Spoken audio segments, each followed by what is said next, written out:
Oh, it's so wonderful to see you again. Come in and unwind.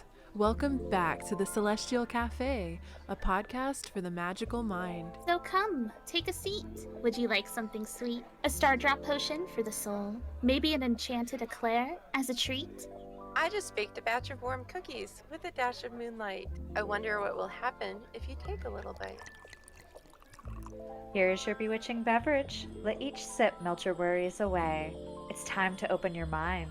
I wonder what magic awaits us today.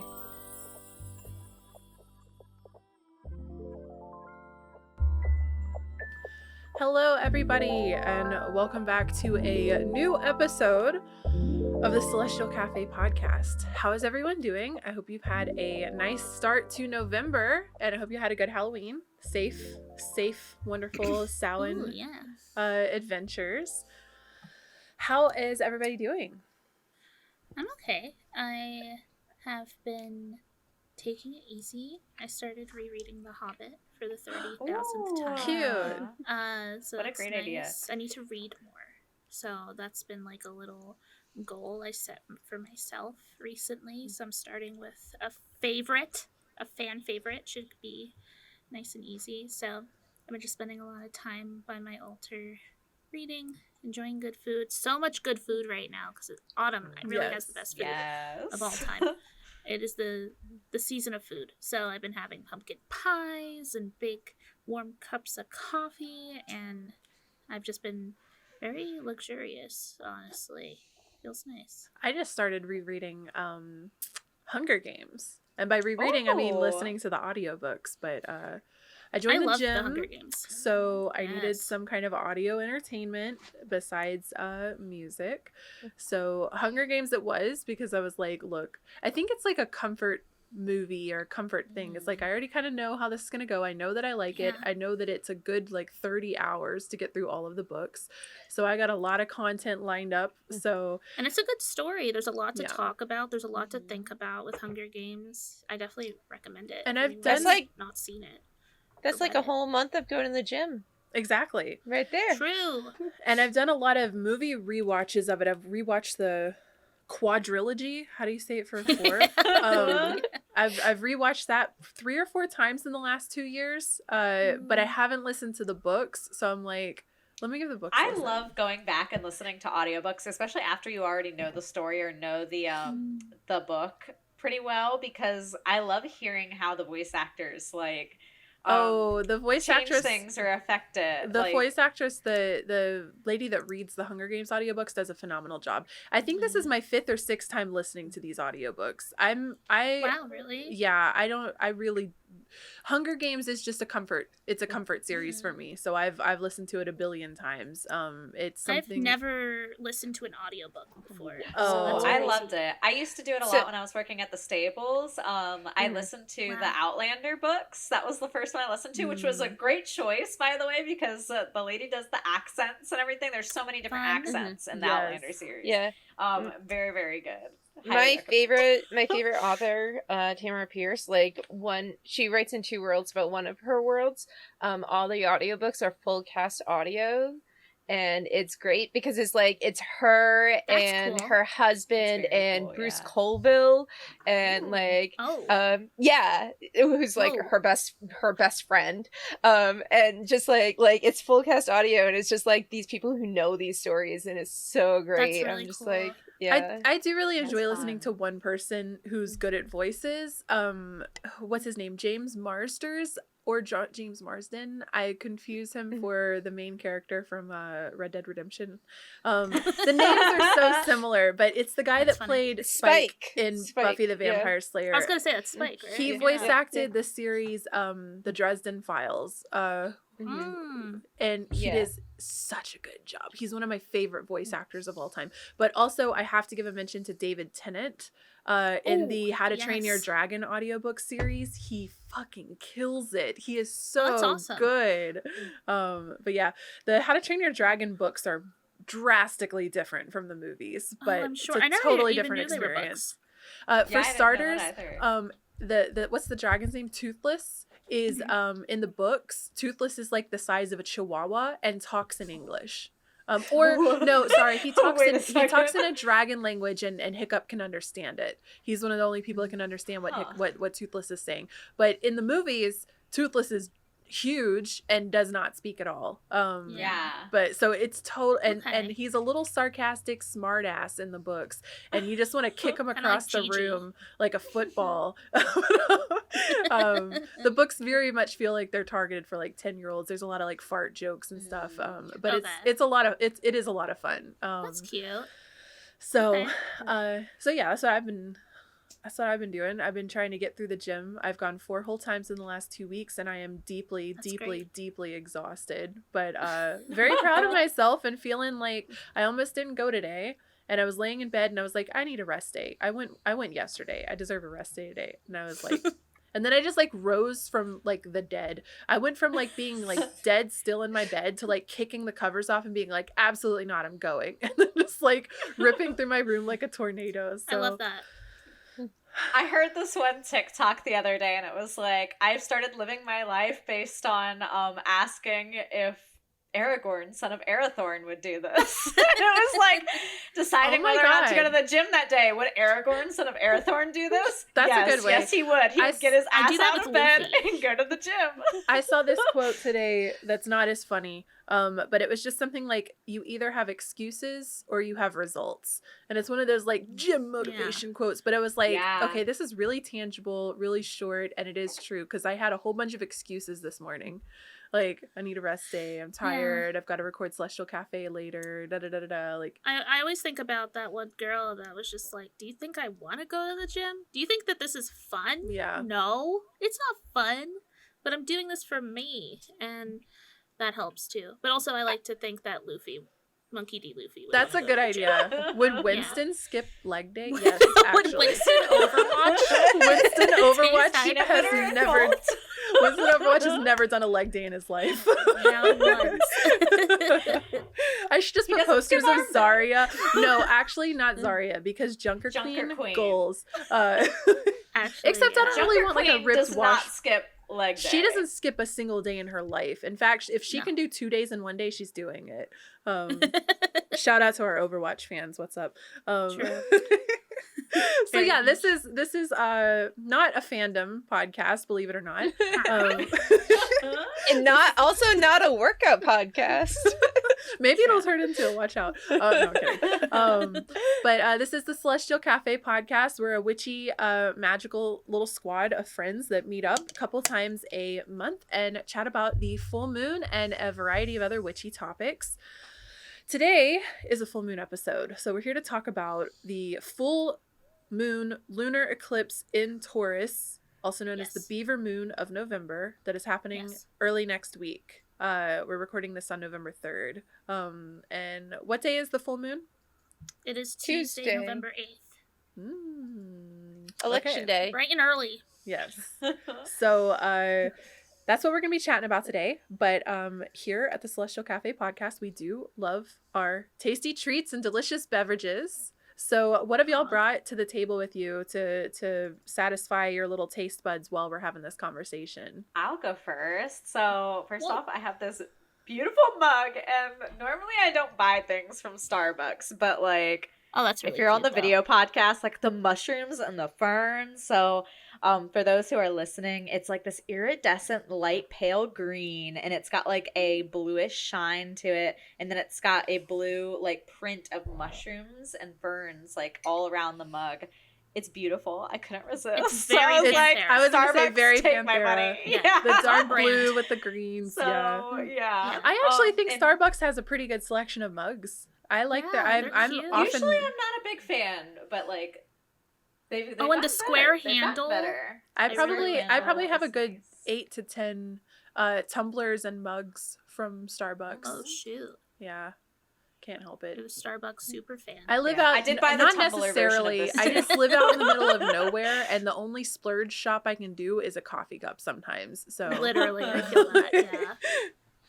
But yeah, filling my cup today is just a nice little like English tea. It's very delicious. It's just nice and sweet, and it's got a little fox on the cover. Which might be Poggers. the main reason why I picked it out, but I have a goblin behind me. Oh my god, Goblin Cooper mode. Cooper mode, my little doggy.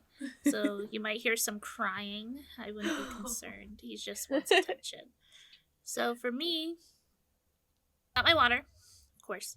But I also today made a matcha latte in my little frog mug. Oh my god. Yummy. It was delicious. It is delicious. It's actively delicious because there's still more left. But I've been drinking it for like an hour now, and it's very good. I make matcha semi-often, but not like iced matcha latte, you know? Like, it was a little fancy today. And I even like frothed the milk and made like vanilla-y, sweet, frothy milk and put that on top. That was really Yummy. cool of me. Oh my gosh. I channeled my inner barista that I haven't touched in a long time. So I've been in such a matcha mood. So it's time. It's funny because I feel like that this is the time of year that's so good for like those darker drinks, like those one with like a lot of heart in it. This feels a lot lighter than that, but I'm going with it. I'm following the flow. It's delicious. That's what I have today. That's it.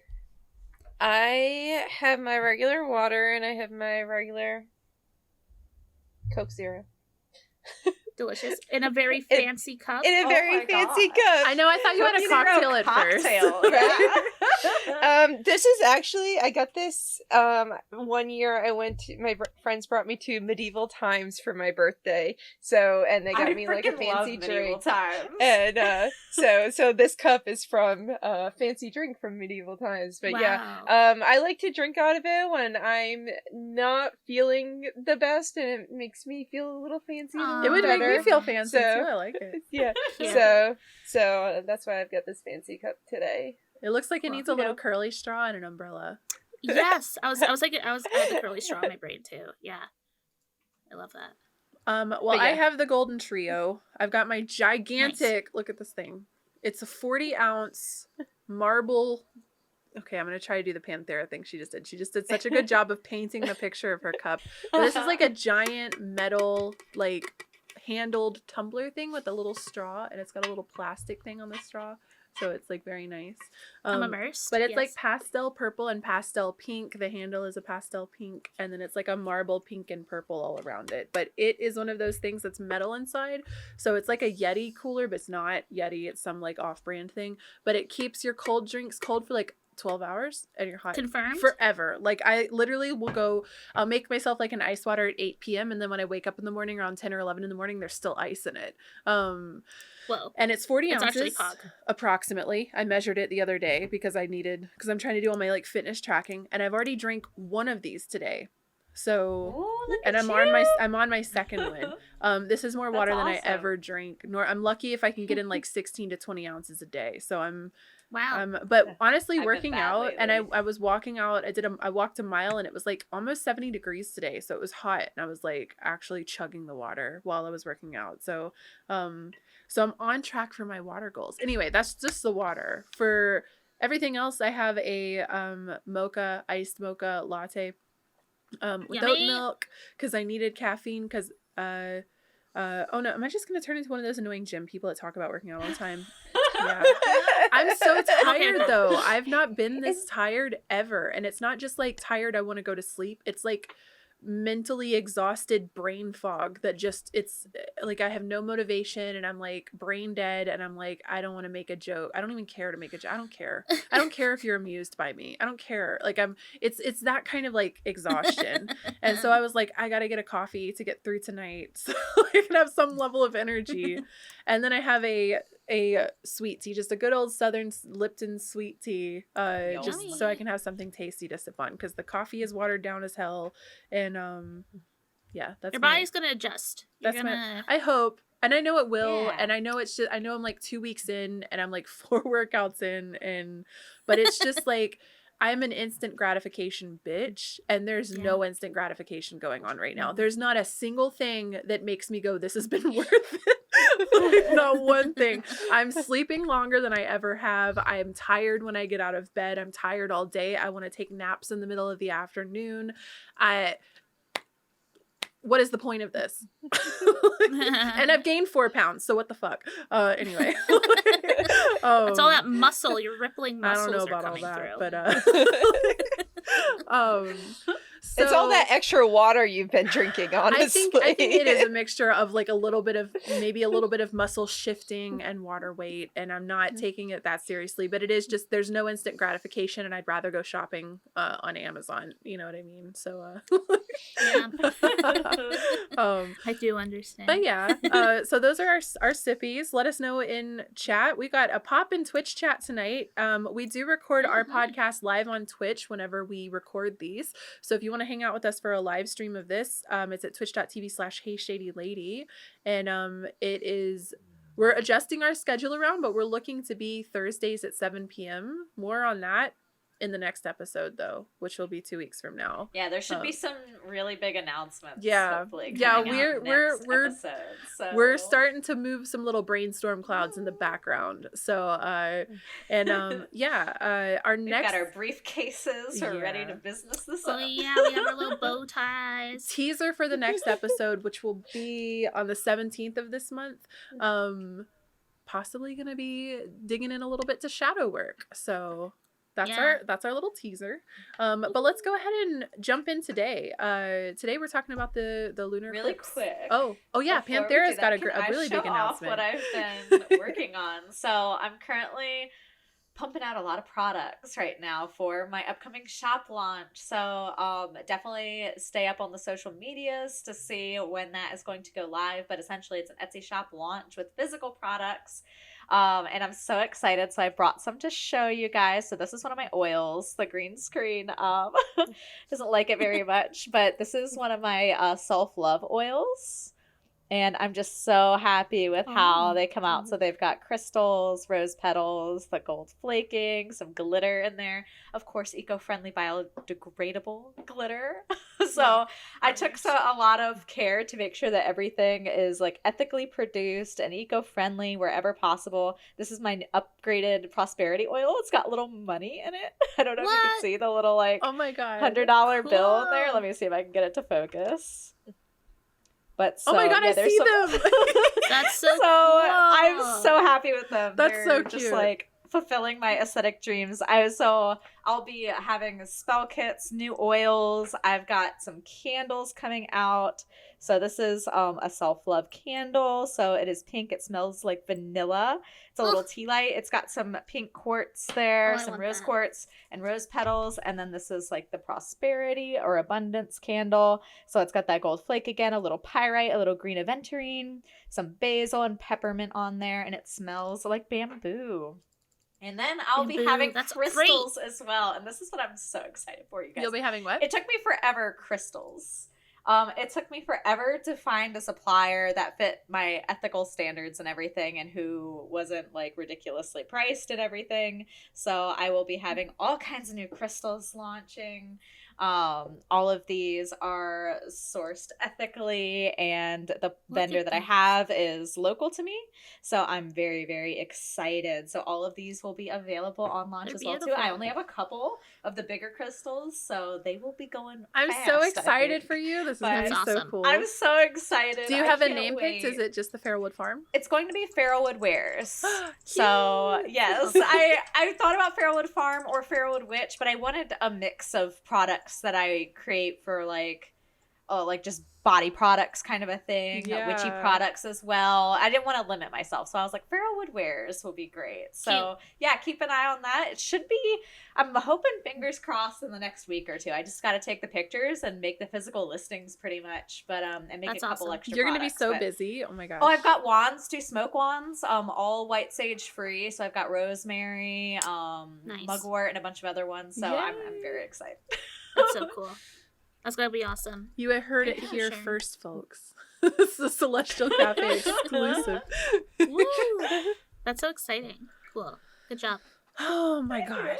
Well, so normally we start out these full moon episodes with like an intuitive check-in from me, but my brain is not working today. So that's okay. I'm gonna try to on Taurus moons. Maybe that is like what I'm feeling right now. I think the thing that I wanted to say is the fact that my lazy ass is doing something right now. I feel like I was about to say I'm not lazy and try to like be nice to myself, but no, this is just not true. Like, I like to be comfy. Okay, I play video games for a living. But I think that there is an opportunity right now for there's movement, there's transition, and there's transformation possible. It's not short term. It's I want to say that with the Taurus energy going on, this is something that if you start moving now, by spring of next year is when you'll really start to see the results, and really like you'll be able to look back and say, I'm glad I got started then. And I 100% agree. Yeah. I'm pulling a lot of this, of course, from like the workout stuff that I'm doing, but the fact that I'm getting my sedentary energy shifting right now, and it's focused around a physical transformation, right? Like but I think that there's like an opportunity afoot for those that have the willpower to shove through so much resistance. It really feels like there's a lot of resistance, and a lot of like easy to not take the opportunity. It's easier. What did I see earlier? Something that said change is scary. Oh no, that's not. See, that's what I mean. My brain is not on. That's not philosophical or like enlightening at all. But it was something like change, like it's change sucks. Like staying the same is scarier than changing, or some kind of like inspirational thing like that. But it was essentially like we all want to change, but we're all terrified to change. I think that was it. That sounds right. Staying the same is easy. Like it's our comfort zone. Right. A common quote that I like am constantly trying to propel myself through is, the comfort zone is a beautiful place, but nothing ever grows there. Yeah. That's been like a quote that I've held on to for a really long time, and so it confirms the fact that the comfort zone feels good, is good, it appears to be good, and is good in certain moments, but growth cannot occur when you're so rooted into that stillness. Something that's really been like resonating with me lately is I was listening to another podcast I listened to, and they were talking about how motivation like ebbs and flows. Like motivation isn't consistent. You cannot rely on pure motivation to get things done, but you have to rely on discipline instead, and discipline carries you between the periods of dryness with your motivation, right? Like so it's about like getting up and just doing the hard things every day. I feel like that is what I'm going through right now. I'm having to like remother myself or reparent myself. Definitely. I'm having to instill routines in myself that I've literally never had my entire life, and it boils around self-discipline, and motivation. And I think really discipline is like the major word of, I don't want to do this, but I'm going to do it anyway. And it started very small. If y'all been listening to this podcast, a couple episodes ago, I was talking about how proud I was that I cleaned my room. It's not clean my room. I make my bed at the start of every day. And that I've only missed like 3 or 4 days in like 2 months. And I do my laundry is every Sunday laundry's done. I have routines that are starting to form. And once I go a couple of weeks with those routines working, I add another thing on. And so now the gym is being added on, and it has greatly affected my ability to stream. It's the energy shifting going on is crazy. So pulling this back to like a more collective thing. I think that baby steps is probably a phrase that I would want to use. Yes. And trusting in yourself and trusting the process. I see someone in chat talking about the ball of goop transforming in a cocoon, and that's really funny because I did my first real life tarot reading in I don't want to say years, but in a very long time. I don't often get the opportunity to read for people in person, and I got to read for a friend of mine over the weekend, actually on Samhain, so probably like a big message came through there. But I spent a long time talking about how terrifying it is for the caterpillar to disintegrate and allow itself to disintegrate, having no idea what happens after the disintegration. And then how it might be the butterfly, but then it has to go through this deeply uncomfortable period where it's enclosed in a tight space that it doesn't fit anymore, and it has to burst itself out. And then it has to wait patiently for these new things on. It doesn't even know what its body is anymore. And it's got to wait for its blood to fill those wings up. And then it has to take this terrifying leap of faith to Literally. fly, right? Like, it doesn't even know what that is. It's been a caterpillar the majority of its life. And then I bit my tongue on the last part of it, which is being a butterfly is the shortest part of its life. But I didn't want to say that in this whole motivational thing I was giving this person a tarot reading for. But and that's unknown like tarot. It's the fool's journey. Yeah. Sorry, go ahead. Like that's what I'm feeling right now, like the disintegration and now like the uncomfortableness, because like that's like what I've been dealing with, like everything falling apart, and now I'm like, okay, now what? And I'm in that change phase and just waiting for things to change and waiting for like me to be ready to emerge. And Scorpio season is very much like very Phoenix energy. It's very much like burn, become the ashes, and rise out of the ashes into something new. And it's not easy, it's not fun. But that's kind of just the energy right now. It's like, great, cool. I'm having the time of my life. I feel that. I feel that too. It's just, I feel like where I am right now is the caterpillar building the cocoon, and it doesn't even know what it's doing, and it's like sick of it, because it's like, I could just be sitting over there eating that leaf. What the hell is this? Yeah, definitely trusting the journey. Definitely patience is an important word, right? Yeah. It takes a long time to see these things start to form and become tangible. Just trusting that what you're doing is aligning with your greater good, whatever that means. It's a lot of trust, it's a lot of patience, and it's a lot of faith, trust, and pixie dust. Oh, yeah. A little bit of fae love never hurts. I do feel too that there is some tempers flaring. I'm not feeling this. Oh man, I had some road rage. Don't even get me started. I'm having to drive into the city the other day. No, but I'm what I'm seeing collectively through social media right now is dormant tempers coming out that I haven't seen from some people, and like people feeling fed up more so than I'm used to seeing. I think that there's possibility right now for regretful temper flare-ups, acting upon a inconvenience that brings something out of you that could mess up relationships or progress that you've made in something because you allow it to boil out of you. And yeah, that's one that I'm seeing happen across. We will definitely be talking about that. Oh yeah, I was gonna say we're gonna be talking about that because that's what's happening right now with Mars Retrograde in Gemini. Yep. And that is the puzzle pieces rough. Truly together. the foot in the mouth moment, and especially impulsive. Yeah. In the Discord, like Anita and I have just been complaining about this in the astrology channel. Like it's just like it is wrecking our lives, and it's not a fun time. But yeah, that's actually, I pulled some tarot cards for tonight, and I told Dukesley, like, this was not going to be a surprise to her at all. One of the cards I pulled was the Five of Swords. So, that's a lot of, like, the fighting and saying things that you might probably will regret later.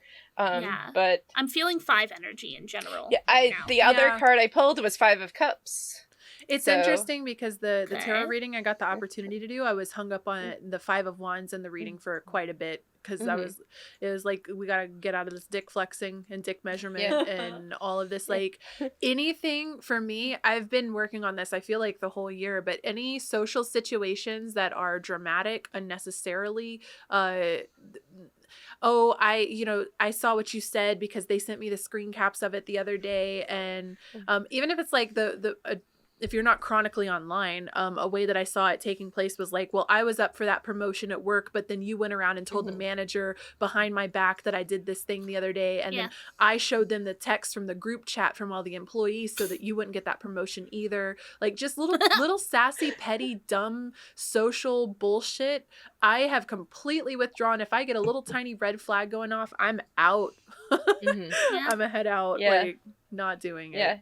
Yeah, it's, I mean, about like being in the very fives energy, just in general. Like fives are the midpoint of tarot. It's the changing point. And it's often a struggle. It's the struggle card, the struggle number. But it's like, it's that you're being change. Squeezed from both ends. It's that transition that you have to go through this really uncomfortable part to get to the rest of the suit, the rest of the journey. So. And I think there's also right now like a feeling of settling in.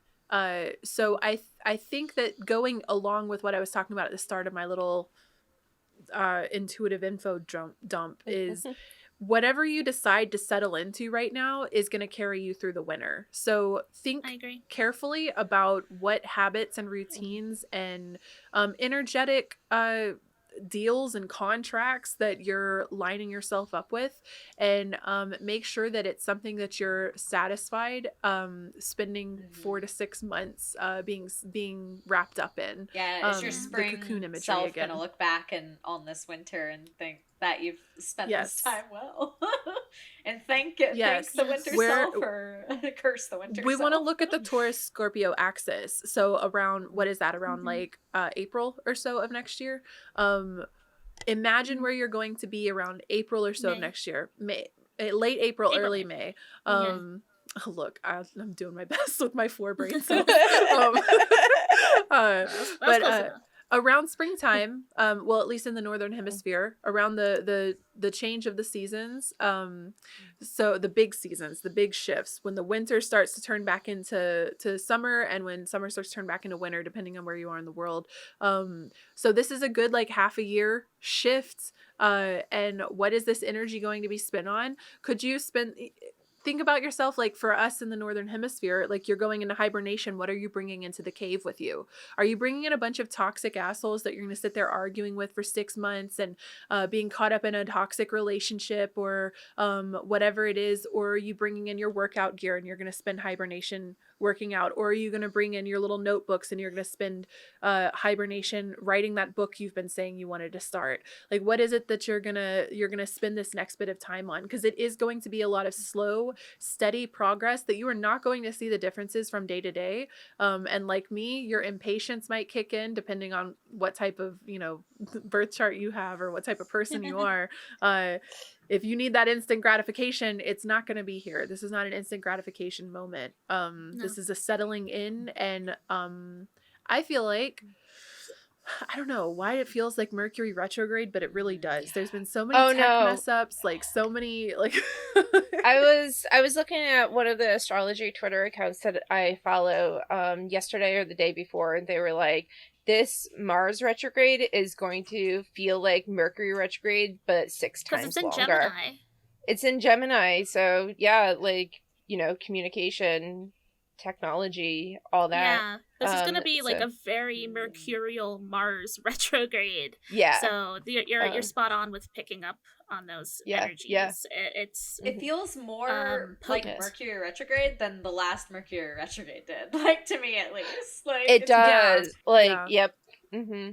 Yep. That retrograde was a little bit out of bounds. I was feeling mostly like tech issues with that one, just like very not so much interpersonal and more so just like things out of our control happening, rather than just people. But this is very much rooted in interpersonal and relationships and communication. It doesn't feel like things are out of your control to me. It feels like this is in your control more than it ever has been. This is a moment of you deciding what stays and what goes, and your decisions right now will impact you. And I do think, I want to stress this, but I do feel like there is an opportunity here for those that choose to push through the friction of creating this change or creating this impact. So if you're someone who wants to start streaming, now is a perfect opportunity. Yeah. If you're someone that wants to have a hard conversation about a relationship, now's the time. If you're someone who wants to start working out, now's the time. Shop, like, this is a great time to start an Etsy shop, to start writing that book you've been talking about, to start on something that you have been thinking about for a long time. There's good energy afoot right now. There's the ability to get your foot. It's like, imagine like a bunch of waves in the ocean, and you could like put your surfboard in, and then it's gonna like get coasted along. I feel like there's good coasting energy that you can ride along with right now if you put yourself in it, if you take the risk, and if you're ready to go and you're ready to hold on once you get on the ride too, because you could fall off. You could get on and say, actually, never mind. 3 days later, I'm closing the Etsy shop and I'm just going to keep these crystals for myself. You know, you could do that. So you have to be willing to ride the waves that are going to come along with this change that you're doing, because this is going to be hard work. It's not going to do it itself. And this is where the discipline comes in with it. Yeah. See, I don't even feel like I'm coasting. I feel like I'm just barely keeping my head above water, but you know, I'm doing that much. Baby steps. It's a very powerful. Hopefully, the coasting will come, but right now I'm all aboard the struggle bus right now. But just doggy paddling through this time. just something's better than nothing, for sure. Yeah. Yeah. See, I don't feel like things are in my control at the moment, but you know, we'll get there. They totally are. But they are. But we'll get there. You know. So this is definitely a good jumping off point for me to jump into the astrology, because there's a lot of mirrors that were happening with that whole conversation, including the tarot card, which we'll get into cards. So. Is my screen there? Here we are. Yes. We're on the Doogsley screen. Hello everyone. Welcome back. Time for me to talk about this lunar eclipse in Taurus. Yes, we are closing out the eclipse season.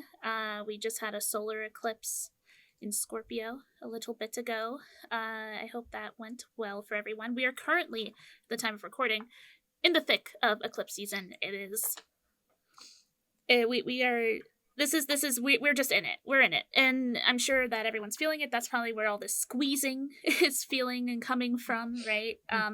It's just everyone's feeling it. Even the normies feel it a little bit. So that's true. That's why they do, and they're just like, what is going on? Exactly. And I'm like, well, this is one of those You're like, hey, you things. have dyed hair and a piercing. What's going on right now? You look deeply esoteric. You have any cards on you? I am, in fact, a hermetic bitch. Thank you for noticing. So, the lunar eclipse in Taurus, or the full moon in Taurus, it just happens to be a lunar eclipse as well. That's going to be on Tuesday, November 8th. So, something cool. West Coasters, all the way out there, you're going to be able to see this eclipse and its beauty. This is the eclipse where, like, the moon turns red for a little bit, then disappears, then turns red. East Coast, we're going to see it a little bit, and then it gets slowly more and more visible the more western you go. So out of all of us, I think Fuchsia will have the best view. I thought I heard that it was peaking pretty good, like in like India-ish, like the middle of like the Middle East. I don't quote me on that. I was hoping Dukesley would know when I said that, but yeah, that's what I feel like when I was like researching. I was like, can I see the eclipse? And they're like, like more like in the Middle Eastern areas. Yeah, we'll be able to kind of see it from the East Coast. And maybe I think me more so than you, Ty, because I'm a little up higher from what I saw of the map, which could be wrong. That's okay. I could have been clickbaited, but I am pretty sure we're going to see a little bit of this. So it's going to peak at 6:02 a.m. EST. And that's the only thing I'm worried about, because that's going to be after daylight savings. So I think it's going to be a little too late for me to see. Wait, are we doing? I thought daylight savings isn't a thing anymore. Or am I wrong? No, it's like the bill was proposed, and it'll be voted on next year, and if it passes, then we will stay in daylight standard, whatever it is. We won't be changing our clocks next November. There's no way that we're just gonna collectively go, never mind. There's no way. For real? That's wild. Okay. I know, it's weird to think about, right? But I guess that might happen. I actually completely forgot about that. Yeah. But yeah, it's not this year. Like, if it passes, we won't change our clocks next November. Jeez. I was just talking about this yesterday with a friend, so I looked it up. That's so funny. Okay, yeah, I completely forgot about this. So yeah, maybe this won't be a discussion next year. That's crazy. But anyway, it's going to be peaking at 6:02 a.m. EST, 3:02 a.m. PST, and around noon GMT. So you won't be able to see it, but you will, of course, be able to feel it. And you've already been feeling it. We're just in the heat of the eclipse season. It's going to be at 16 degrees, 0 minutes. That's fun. In the second decan, which is ruled by Mercury, and its associated tarot card is the 5 of Pentacles. So we've talked a lot about fives.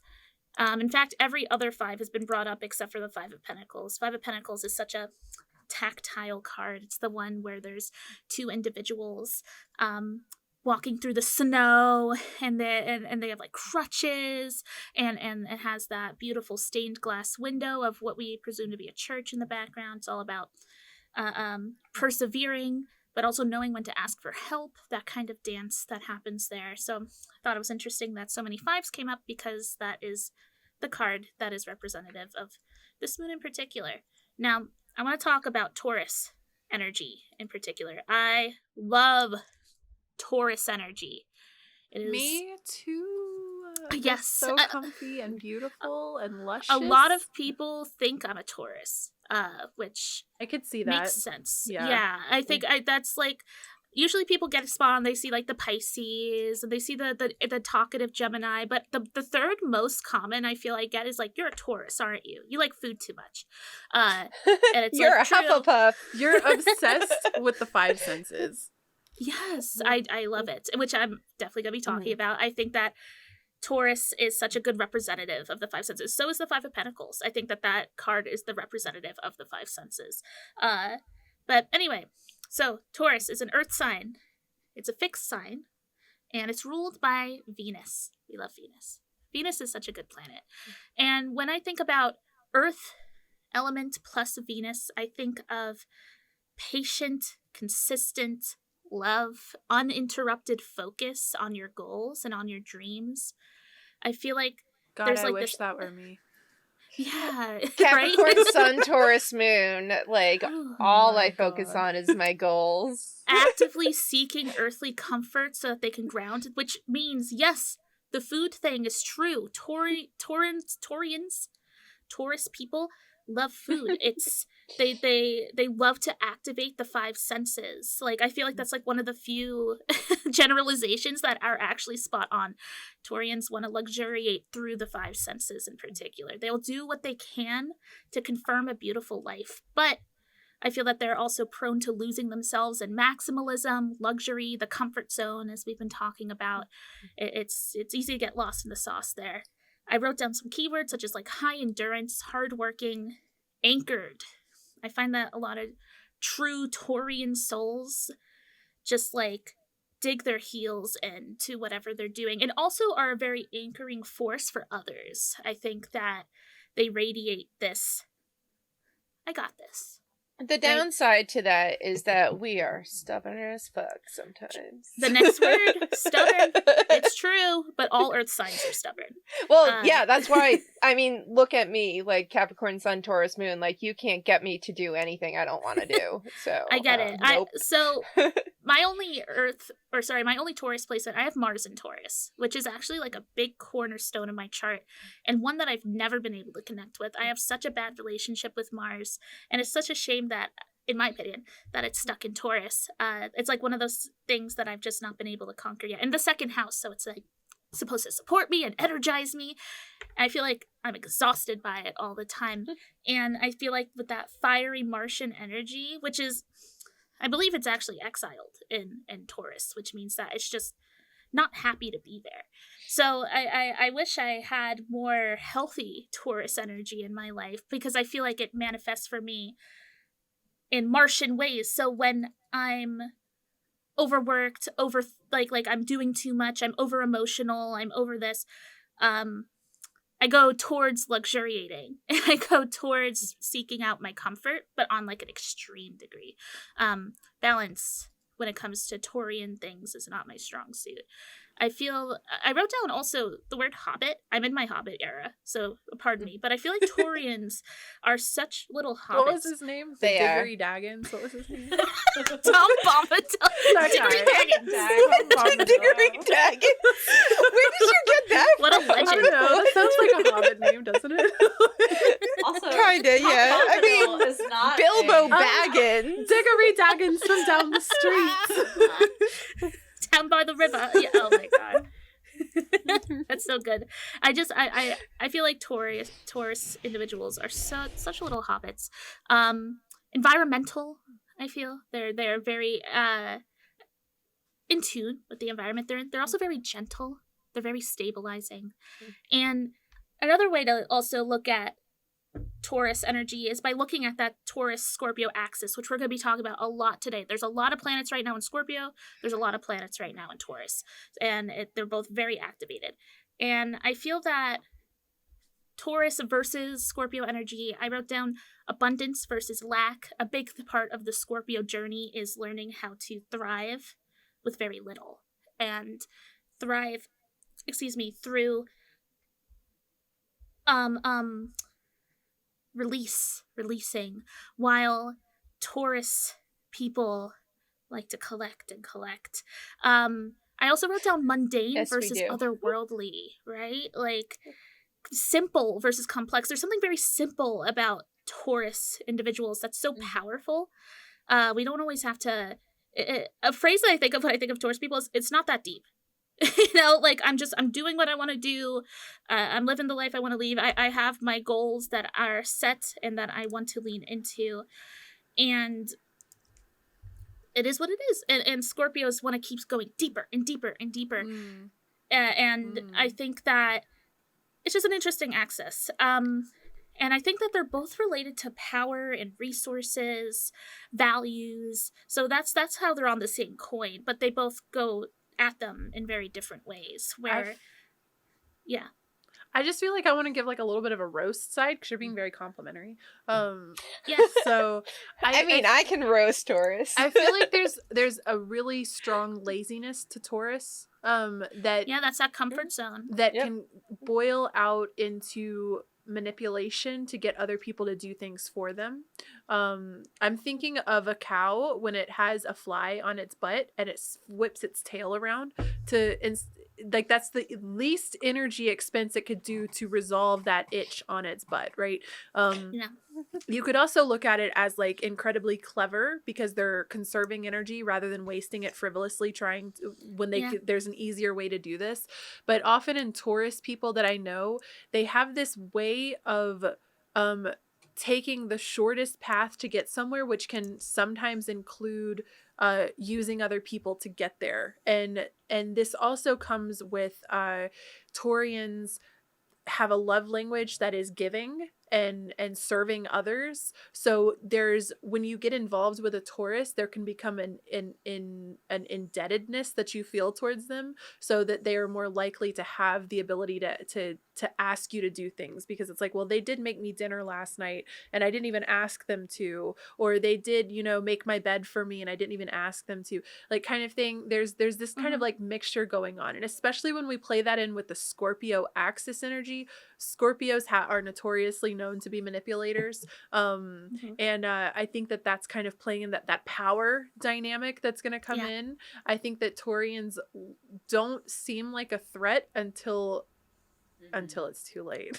Yeah. Scorpios, while you guys are all like talking about how good Tauruses were, I'm just over here like, but my ex was a Taurus and like the most manipulative person like I've ever met. I don't want to get like into the nitty gritty of it, but like wanted to shape other people to fit in their comfort zone. I love, like, don't get me wrong, I love them. I don't want it to sound like I dislike them, but I'm friends with many Tauruses, but same. This one in particular like really fucked and me I'm up. thinking I have a family friend, the mother is a Taurus and the son is a Scorpio. And so I'm thinking about the dynamic going on there.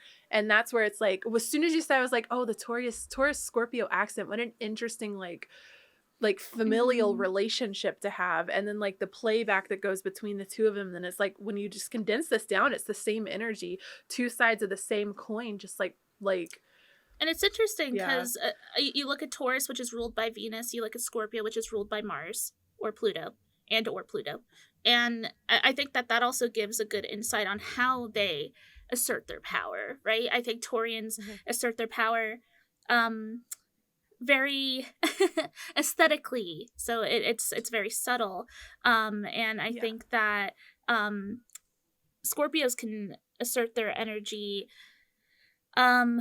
through almost like self-protection and it's almost like offense is the best defense sort of mindset, just because of that Martian energy and that and with Pluto too, which is such a power play of a planet.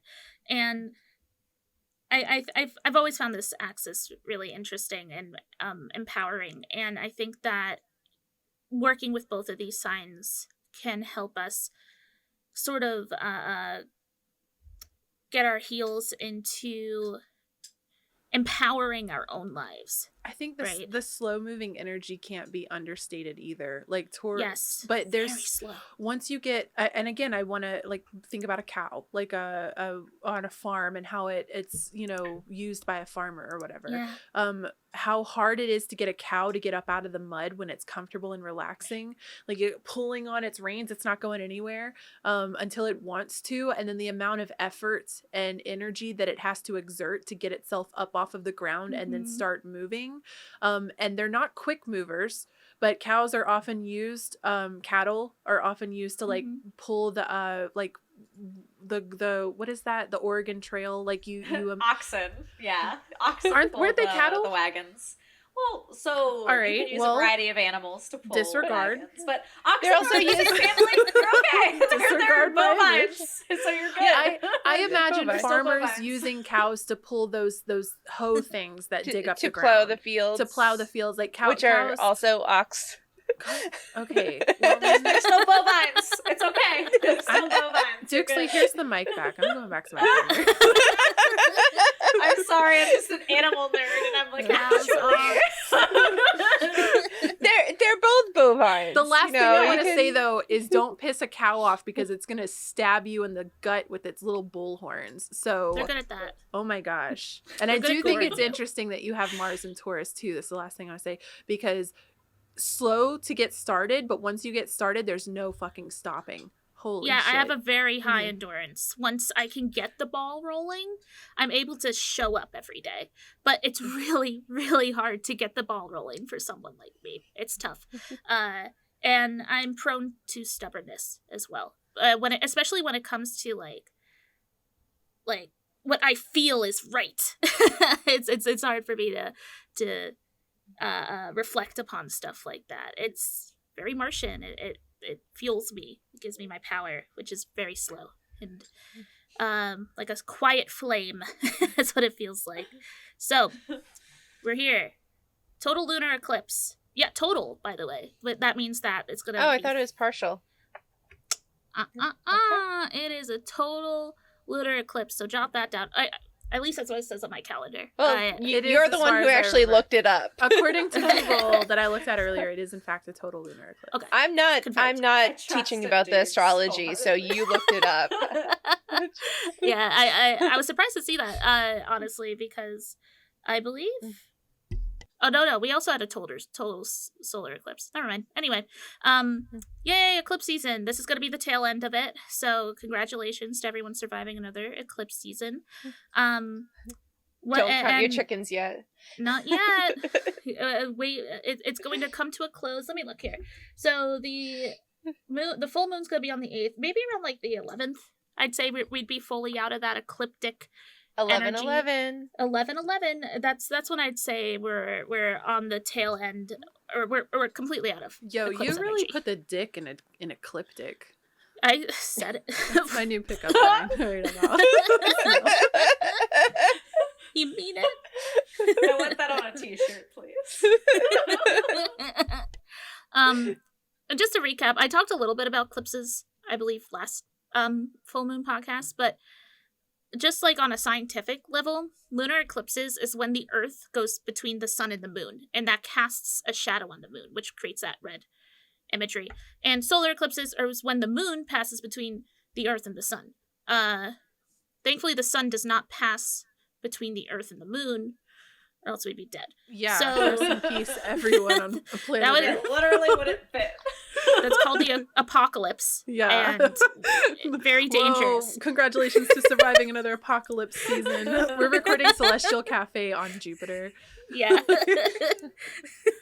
Don't With get into the aliens. science of the possibility of that. Let's just move right past that. It would happen. And eclipses, astrologically, it's just a very heightened time energetically. Like we were saying, like even the normies feel it without them even understanding what's going on. It's very potent. It's the same way that I described Jupiter as a planet, which is like a magnifying glass. It's just whatever energies are there are going to feel tenfold.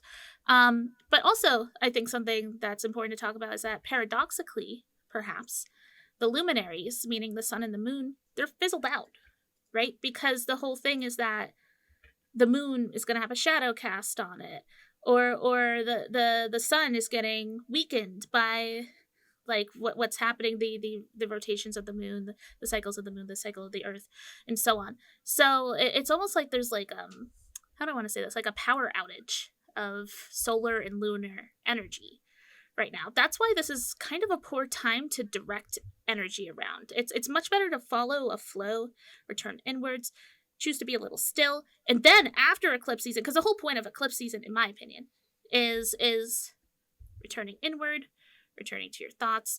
There's just so much chaotic energy that happens during eclipse because of this solar lunar power outage, and those are two of the biggest celestial bodies that affect us and influence who we are. I mean, it's two of our big three. So to have those two luminaries just sort of in timeout, energetic timeout for a little bit, it's just better to, think about what's next and start to get the ball rolling. But this isn't a good time for like, boom, big energy output, because you're probably not going to have a lot of backup at the moment. And that's why this is such a good time. That's why a lot of astrologers recommend that we chill for a little bit during eclipses. And chill's a strong word because usually there's a lot of frenetic energy flying around us that prevents us from fully chilling, but at least chill in here in our little brain space, right? And so let's get into more the specifics of this particular eclipse. So I want to first look at where Venus is, because Venus rules Taurus, and I see Venus in Scorpio. So there's that first look at that axis dance that's happening here. Venus in Scorpio feels very tender. That's a word I think I'd use for that placement. It's just very sensitive there. There's a lot of big feelings and a lot of, I feel like it's a very communicatory placement as well. I don't know. That's just a vibe check. But it's also trine. Trines are good. We like trines. That's an aspect in astrology. It's water-based, flow-based, right? Venus in Scorpio trine Neptune in Pisces. Okay. So Neptune in Pisces. Neptune is very happy in Pisces. It is retrograde at the moment, but that's okay, I think. It's just chilling there, creating a little bit of extra creative energy. So here's that placement to me definitely is like, if you're feeling tender, you're feeling sensitive, good. That means that the astrology is working. That means that you are in the flow. You're feeling a little sensitive, feeling a little, I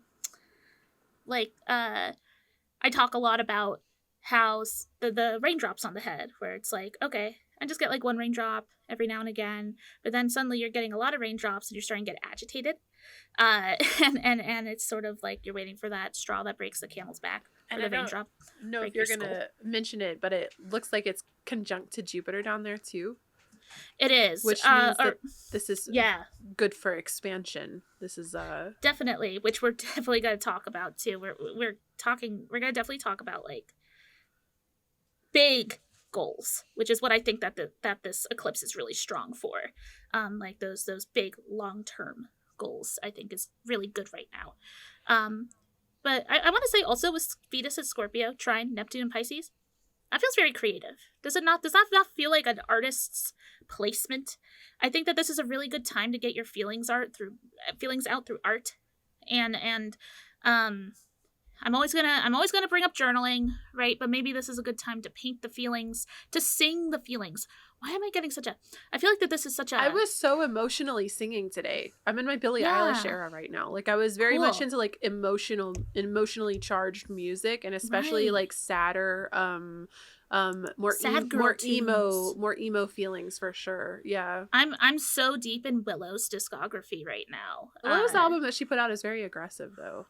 Yes, it is. I'm not feeling the aggressive energy. And not that it's not, I love her album, don't get me wrong. It was great for a workout, but today was like boohoo, goo goo gaga. Not like, fuck everybody. I fucked up. Yeah. Yeah. And I'm mad about it. Yeah, that's a lot of her album. And I don't know, just throwing that out there. I that was the first thing I picked up on, like, just looking at that aspect. I was like, why do I want to sing? Like, I just feel like that this is such a creative outpour moment for those who feel inclined to do those things. But I do really want to talk about this axis. Taurus, Scorpio. You're going to see a lot of different planets hanging out in both at the moment. And at first I want to talk about the group of planets that's in Scorpio, which is Mercury, Venus, the Sun, of course, and the South Node, which isn't on the picture, but is there because it's opposite the North Node, which is currently in Taurus. And so a word that I've been using a lot for the astrology lately is dry. And I don't think that's necessarily let up yet. Scorpio, once again, ruled by Mars, is it's interesting because it's a water sign, and yet that Martian influence is deafening right now. So I feel like the Mars energy is taking more of a forefront than that intuitive, psychic water energy that Scorpio is really good at handling. And then I see Mercury there, the planet of communication. I see Venus there, where it's the planet of luxury and taking care of yourself. And then there's the South Node, which is a very interesting placement. Oftentimes when we talk about the nodes, we talk about, it's actually funny because we're talking quite a bit about the comfort zone today. We talk about how the South Node is usually the comfort zone, the part of our chart, the cornerstone of our chart that we lean into a lot when times get tough. And the North Node is meant to be like our soul's journey, our soul goal that is larger than ourselves, beyond the subconscious, right? That we often reach towards in this lifetime. And when it happens in transit, I find that the South Node is activated by it's comfortable to sort of take this position right now. It might not be efficient, it might not be good, but I feel like when the South Node's in a certain part of the chart in transit, we are more likely to use that route. So with the South Node kind of directing that compass towards this very dry Mercury, Venus, Sun, also drying out that part of the chart, by the way, just all that solar energy. I wrote down, this is not a moon for talking it out, confrontation, asserting yourself to others. There's too much ego at the moment. There's a lot of flared, this is who I am energy, which is valid, but this is not the time to prove yourself to anyone. I think that this is a really great time for letter writing and then burning it, right? If you have these feelings on your chest and on your mind, because they're valid and they're real. But I would recommend just kind of keeping it together right now, especially because it's eclipse season. This is not the time to, that's like backs up this statement, I feel. This is not the time to assert, I think is the right word. I feel like it's an emo moment. We're feeling our feelings right now, and with it, with Neptune, Pisces, oh god, and then Mercury and Scorpio is gonna make us spicy tongued. It's gonna make us especially a little passive aggressive, and being like, oh yeah, you would like that on Twitter, wouldn't you? Or defensively offensive. Yes, right. Defensively offensive. And I do feel like now it's very easy to air your grievances online because there's a validation seeking that's going on. But I do feel like it's going to be followed by regret very quickly within like a couple of days to a week or so. You're going to be like, man, why did I tweet that? Or why did I send that text to my ex? Or why did I say that to my mom? Or I should have especially just once the kept to eclipse myself. ends, you're going to be like, what? Yeah. I was I was saying yesterday, like, I have been holding myself back so much because I know, like, I know, like, the things I want to say, I will not want to say, like, down the line. But, like, I have been, like, actively holding myself back because that's the energy I have right now. But, you know, it shouldn't lean into it kind of thing. Right. But it's, you know, it's true. It's valid. It's real. Like, the feelings that we're all feeling are real right now. And, but I want to encourage us to stay soft at this moment and let this eclipse fire us up, perhaps, but act later. This is not the time to act upon those feelings. Like I said, really great time for letter writing, burning. Like, if you have all this stuff to get off your chest, I think that's helpful. And I mean, just like all those placements there, that's Scorpio's very powerful right now. I feel and like I said, we're talking about this power axis. Even more so because they're Taurus pissed that and it's not Scorpio. their season anymore.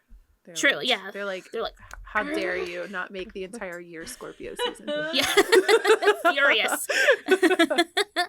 and so I feel like there's a lot of people right now that are like stepping into their power or feeling completely out of control. I feel like that axis is like especially teeter-tottered at the moment, where it's really hard to kind of sit in the middle and be like, yeah, I'm doing things and there's some things that I can't control and that's fine. I feel like we're very tilted at the moment, both in game and in real life. And yeah, I was gonna say. Well, you all have been playing Overwatch, so they got a nerf Zarya, that's all. Quit telling everybody my secrets. Okay, wait. As soon as I made the Scorpio joke, I was like, "Wait, are we in Scorpio season?" We are. And then my brain did dial up. So okay, we're almost out. I thought that we were just. I thought we just entered Libra season. No, Libra ended a bit ago. So we just entered. My birthday is like towards the end. We just entered Scorpio. All right. Yeah. Once again, Yeah. disregard my Through. joke. It's a complete. Just no brain cells. Okay. Head empty. Goodbye. I mean, Scorpios would be upset right now that it's halfway through. They're So also that's what I thought you were mad that I still think the joke, if you just twist it a little bit, they're like, Okay. oh, it's only my season for right now and it's not for the whole year. The joke can still apply. You just got to use your imagination a little more. Okay. I'm gonna stop trying to make jokes for today's episode. You tried. That was good. Until my brain cells are all back in business. Have you made any pop culture? I don't have the yet, extra brain cells for it. But we did spend the whole first of the episode talking about Hunger Games. So Yes, Sure. but that Okay. wasn't a reference. no, I don't have the extra brain power. I'm not kidding. I'm not here. I'm trying so hard to hold it together. Okay. So, yeah, just power dynamics within yourself, with others. Doesn't matter. It's happening, and it's here. And I just really encourage people to just breathe through this a little bit. Once again, eclipse season, you're just not going to be supported by the sun, which is like our vitality and our soul. We're not going to feel very supported by the lunar energy that's usually potent during a full moon, which it is in its own way, but it's definitely not the same, where it's this, it's like almost like lunar energy on crack, where we're just like deeply in our feelings, deeply trying to understand what's going on, right? But I also wanted to look at the other end of the axis, which is the moon's buddies right now, which is in particular Uranus and the North Node up in Taurus. That's fun. I like that combination of buddies up there. So we were just talking about the South Node, our comfort zone, things that we tend to lean into. That's why, like, if you're feeling very fired up and feeling very like, you know what, I'm gonna talk to them. You know what, I'm gonna like, cool. You're in tune. But now like also respect the eclipse and just give it a little bit of time. And so on the other end, we have the moon, conjunct Uranus, North Node. North Node now is this big goal, right? That is like almost like soul bound to us. Any wowers that we're just deeply connected to, and maybe we don't fully understand. I find that a lot of people, especially post first Saturn return, eventually find their way towards their North Node without even realizing that it was their North Node.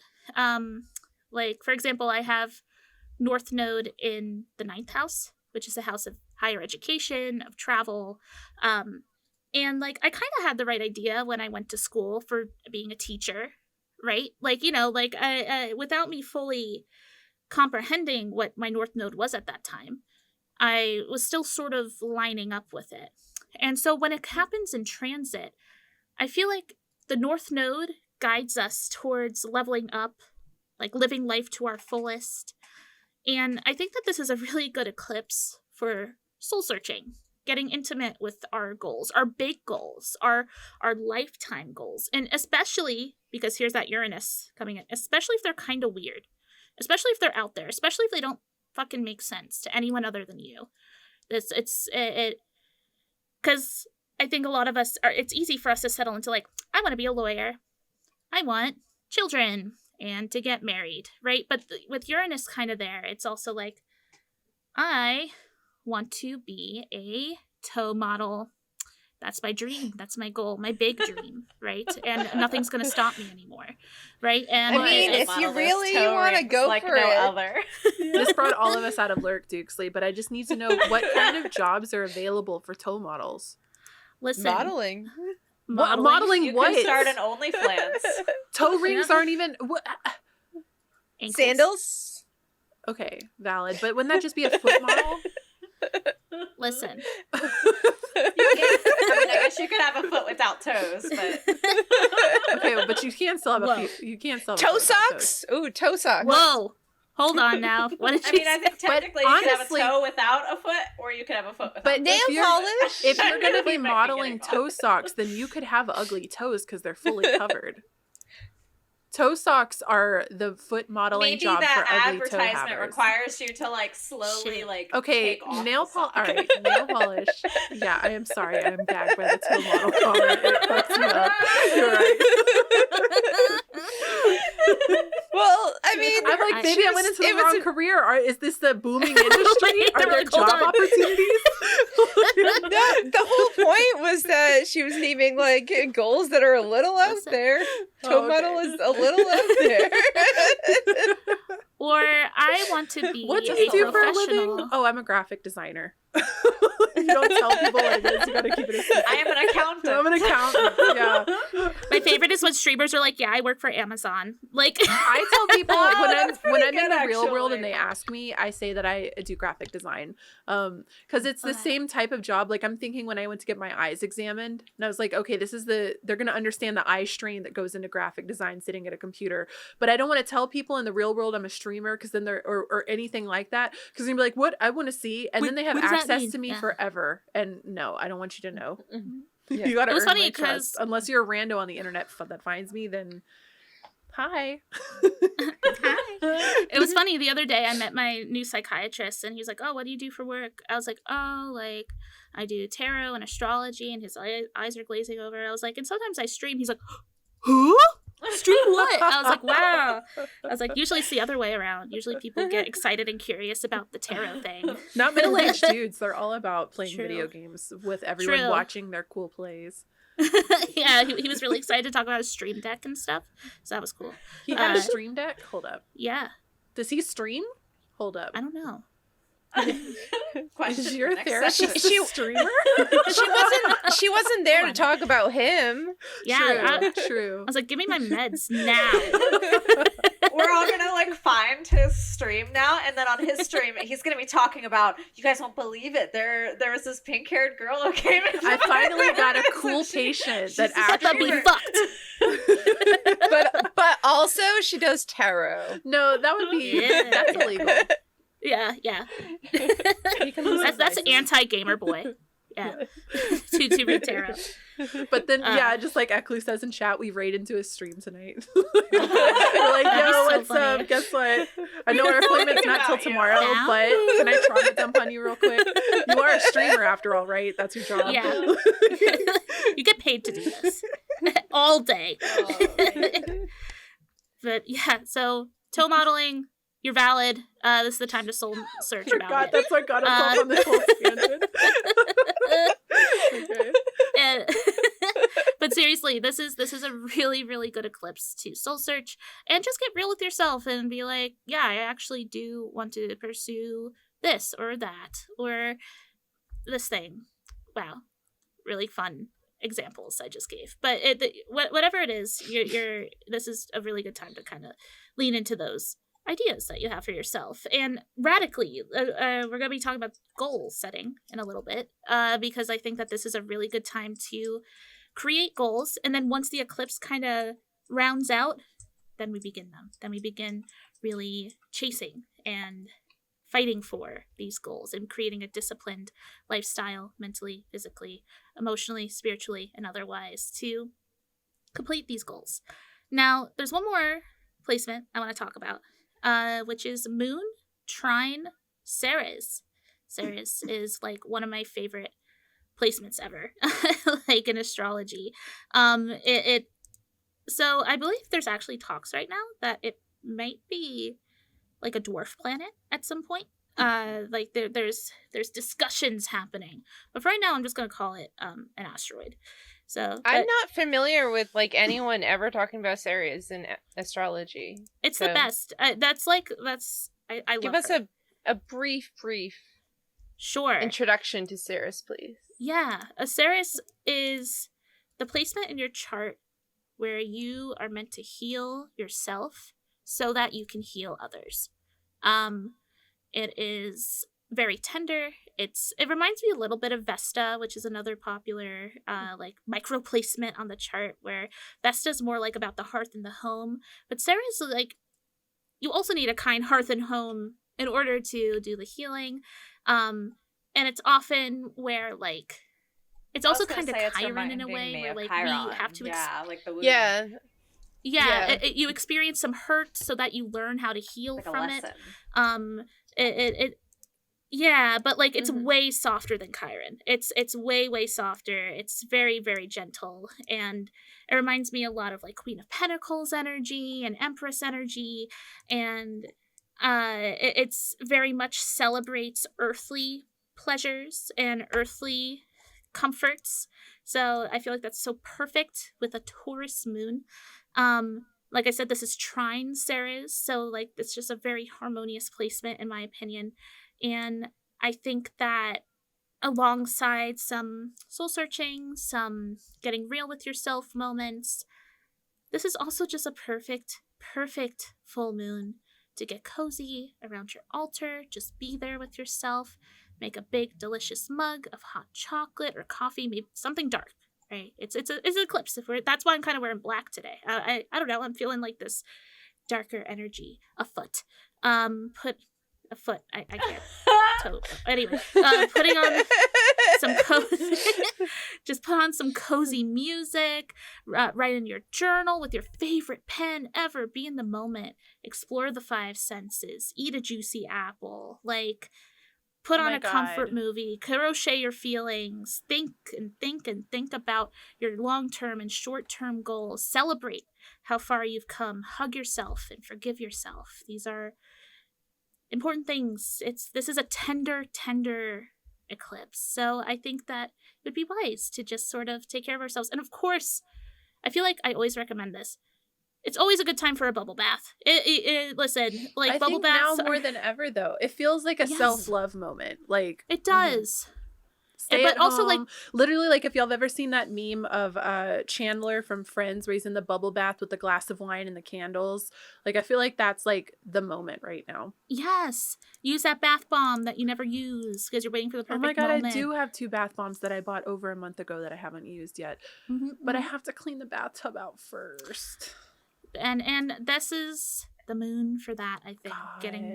I know. But then also, like journaling about your feelings and being around people who you love and trust right now, not friction energy, not people that stress you out or especially creating, and I don't even want to say creating, but opening up confrontational energies or approaching confrontation, like just chilling with your little selected family, your little group, your little protective circle, and vibing and taking care of your body and eating things that make your body feel good. Yes. We've been talking a lot about like comfort zones and stuff, and I think that this is like a very affirmative comfort zone moment because of that trine that's happening, and hopefully you won't get too lost in the sauce and be like, I'm so comfortable, I'm never going to work out again, you know, like it will actually help propel you forward into continuing these good habits, and continuing or even starting, because I feel like that, I don't know, this Samhain, this Witch's New Year that just passed, I feel like has sparked a lot of people's little souls. I definitely feel that. And it feels like I think, new beginnings kind of energy Yeah. a little bit. Like, it's interesting.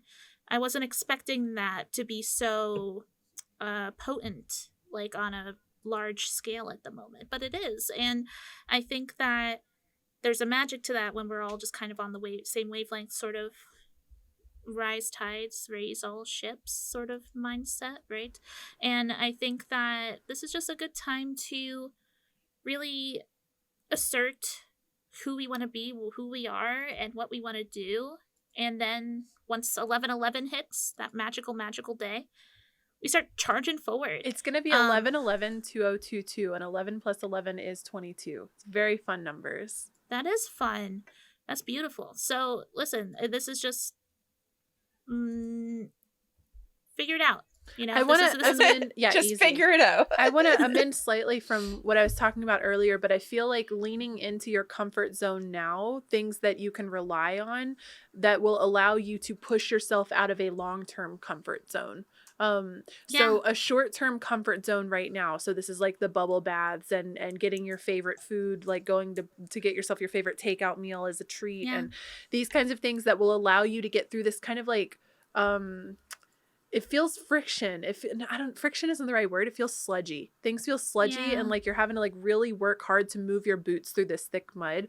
And so if you can have something that you can rely on that will, it's not even about motivating, but it will, think about it like a video game, like your little like bar that makes you love being alive. It keeps depleting. So whatever you can use, like play your favorite video game, you know, whatever it is that fills that bar back up so you can keep pulling a new foot out of the mud and trudging forward, and then eventually the mud's gonna dry up and you're not gonna have to try that hard anymore. So you're saying 100%. that I should continue playing ESO 10 hours a day every day? Well, maybe not 10 hours a day, but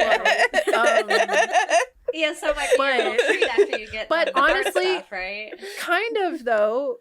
This is the time. If it's getting you through the difficult parts of the moment, and as long as it's not detrimental to you and it's affecting your ability to like function on a normal basis, then what your comfort zone and your little security blanket, carrying your security blanket with you and all of these things, I think is useful, because if you fall onto those things, which is why I am just like, I can give an example, a personal example. I'm trying to add the gym into my routine.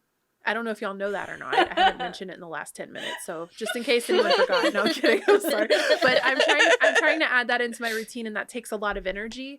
But I'm also a full-time streamer, and I've got the normal chores and things that every other human has. Okay.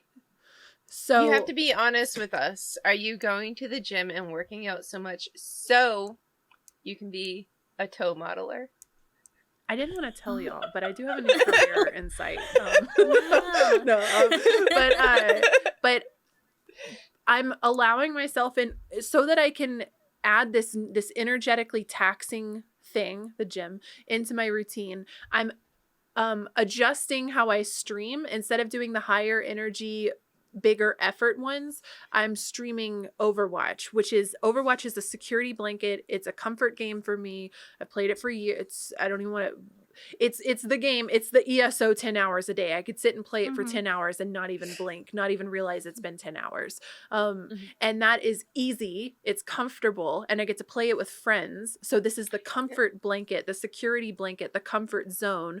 But I'm adjusting something that works, stream a little bit. I'm putting the comfort blanket in there so that I can continue to do it, because if I didn't do that, I could not do the gym and streaming at the same time. There's no way. And this is a transition period. So I'm holding onto my security blanket while I transition through this difficult moment. And then maybe I can start to make streaming a little more difficult with the higher effort, you know, new indie game. Let's check it out this week. Never played it before. Don't know if I'm going to like it. And I have to put on a face, you know, I have have to act a little bit more. I have to have more, it takes more energy. So I'm doing the low effort option. And that actually, like, I was joking, half joking about ESO, but it's one of those things, like, I'm really leaning into my friends who are there right now. Yeah. So that is part of the comfort zone. Like, I'm playing with them. So that makes sense. Absolutely. You're justifying it, see?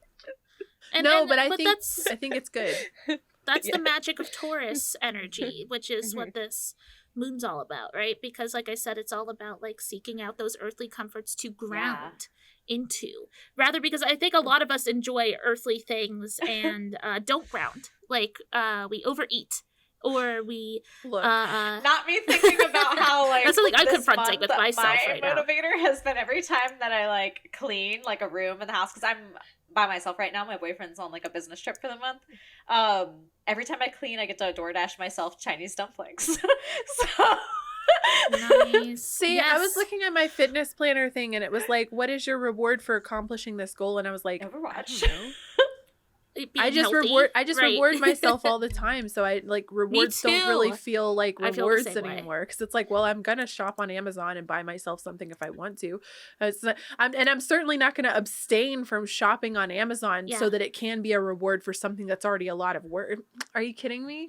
But I was like, maybe if it's like, okay, I walk X amount of steps every day, or I hit like X amount of steps by the end of the month, maybe I could buy myself a new pair of like workout sneakers or something, like trying to figure out, because I'm going to shop for myself anyway, but like maybe it's like, okay, we're going to intentionally, anyway, no one cares. I care. Back to you, Dixley. Food is always the motivator for me. Like maybe you have to have like a nice, delicious, healthy smoothie or something after working out. Like that'll be good. Like a nice, tasty little treat. Whoa. But that's work too, and it's expensive. And I don't have a fancy smoothie shop where I live, so I'd have to make it myself. And I don't have that's a lot of effort. And then you'll have to clean the stuff. And it's strain in the household because it's loud, and then I have to deal with disgruntled sighs from the other room. But like, look. What is your internal smoothie? What does that mean? My favorite, the smoothie from the heart. I love to have strawberry banana smoothies with spinach and almonds in them. That sounds delicious. That's dope. It's my favorite kind of like healthy. It's healthy, but it's also not healthy, but it's healthy. You know what I mean? Berry smoothies. I like to throw like blueberry, strawberry, blackberry. The 3-berry smoothie, yes. Yummy. I just like to throw a whole shit ton of fruit. Whatever I have, pineapple is really good. Like pineapple and berry and everything. Mango is so good though. But put mango in anything. Almost putting mango in something feels like a waste to me, because it's so good on its own that like I just need to eat it immediately. It carries everything. Mm-hmm. Yeah, it's true. All right, so anyway, I've been thinking a lot about smoothies actually, so I was excited. So some extra thoughts I want to put out there. I want to encourage everyone to just kind of reflect over this eclipse season. It'll be our last eclipse until April of 2023, so around Taurus season. So we might see this axis come up again.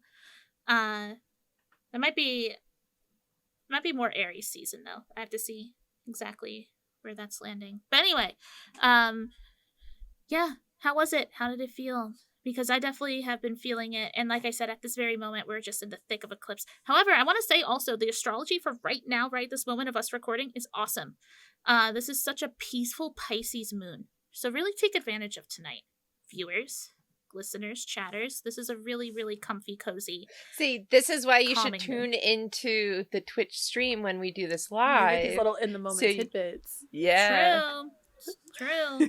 I happened to see that today, and I was like, this is very much like I talk a lot about oases in astrology. This feels like an oasis moment where we just kind of get to relax tonight. Really, really good astrology right now. Shout out to the moon and Pisces energy. But also something that we didn't get to talk about yet, which we've kind of talked about also through other parts of astrology, is the Mars Retrograde in Gemini. Mm-hmm. I wrote down in my notes, I said, okay, LMAO. And that was how I started it. And Mars will be in Gemini, get this, until March 2023. I hate it. I hate it so much. Is going to be hanging out in Gemini for like 6 months fucking months, ridiculous. I feel like I'm at peace there, but I think it's also like flight of fancy. Like, just gonna be all over the place and can't commit to anything, which is not great for my gym ventures. I really struggle in major Gemini transits, just in general. Right. I don't know what it is, but like every Gemini, like when Mercury is at retrograde in Gemini, like that one fucks me up. So like any major Gemini transit, just oh my god, I hate it. And It's tough. This one is so bad. And it's like it was Gemini direct. It was Mars direct in Gemini, and now it's Mars retrograde in Gemini, and then it's going to be direct again to get out of Gemini. Yeah, it's nuts. I hate it. It turned retrograde at like 28 degrees Gemini, so it's just gonna go straight through Gemini again and go right back out again. It's really unfortunate. How long has it already been in Gemini? Do you know? Since September, late September.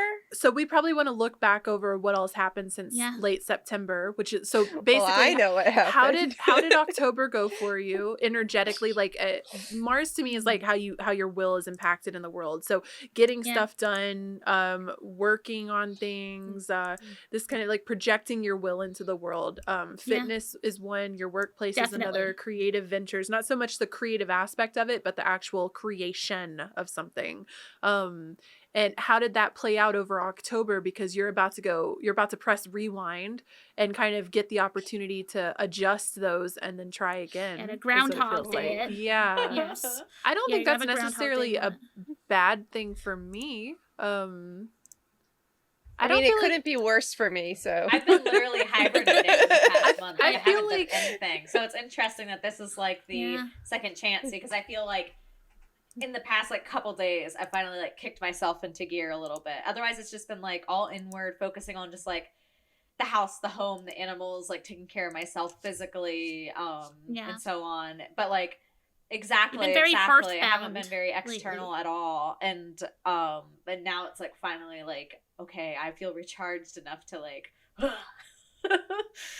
be external again. Yes, to kind of explode. Yes, very cool. I feel that. Like, I feel like it was like sort of a mixture of, like I said, this Samhain I feel like shifted a lot for a lot of people, especially those who are tuned in. And I think I do think that this Mars turning retrograde, stationing retrograde,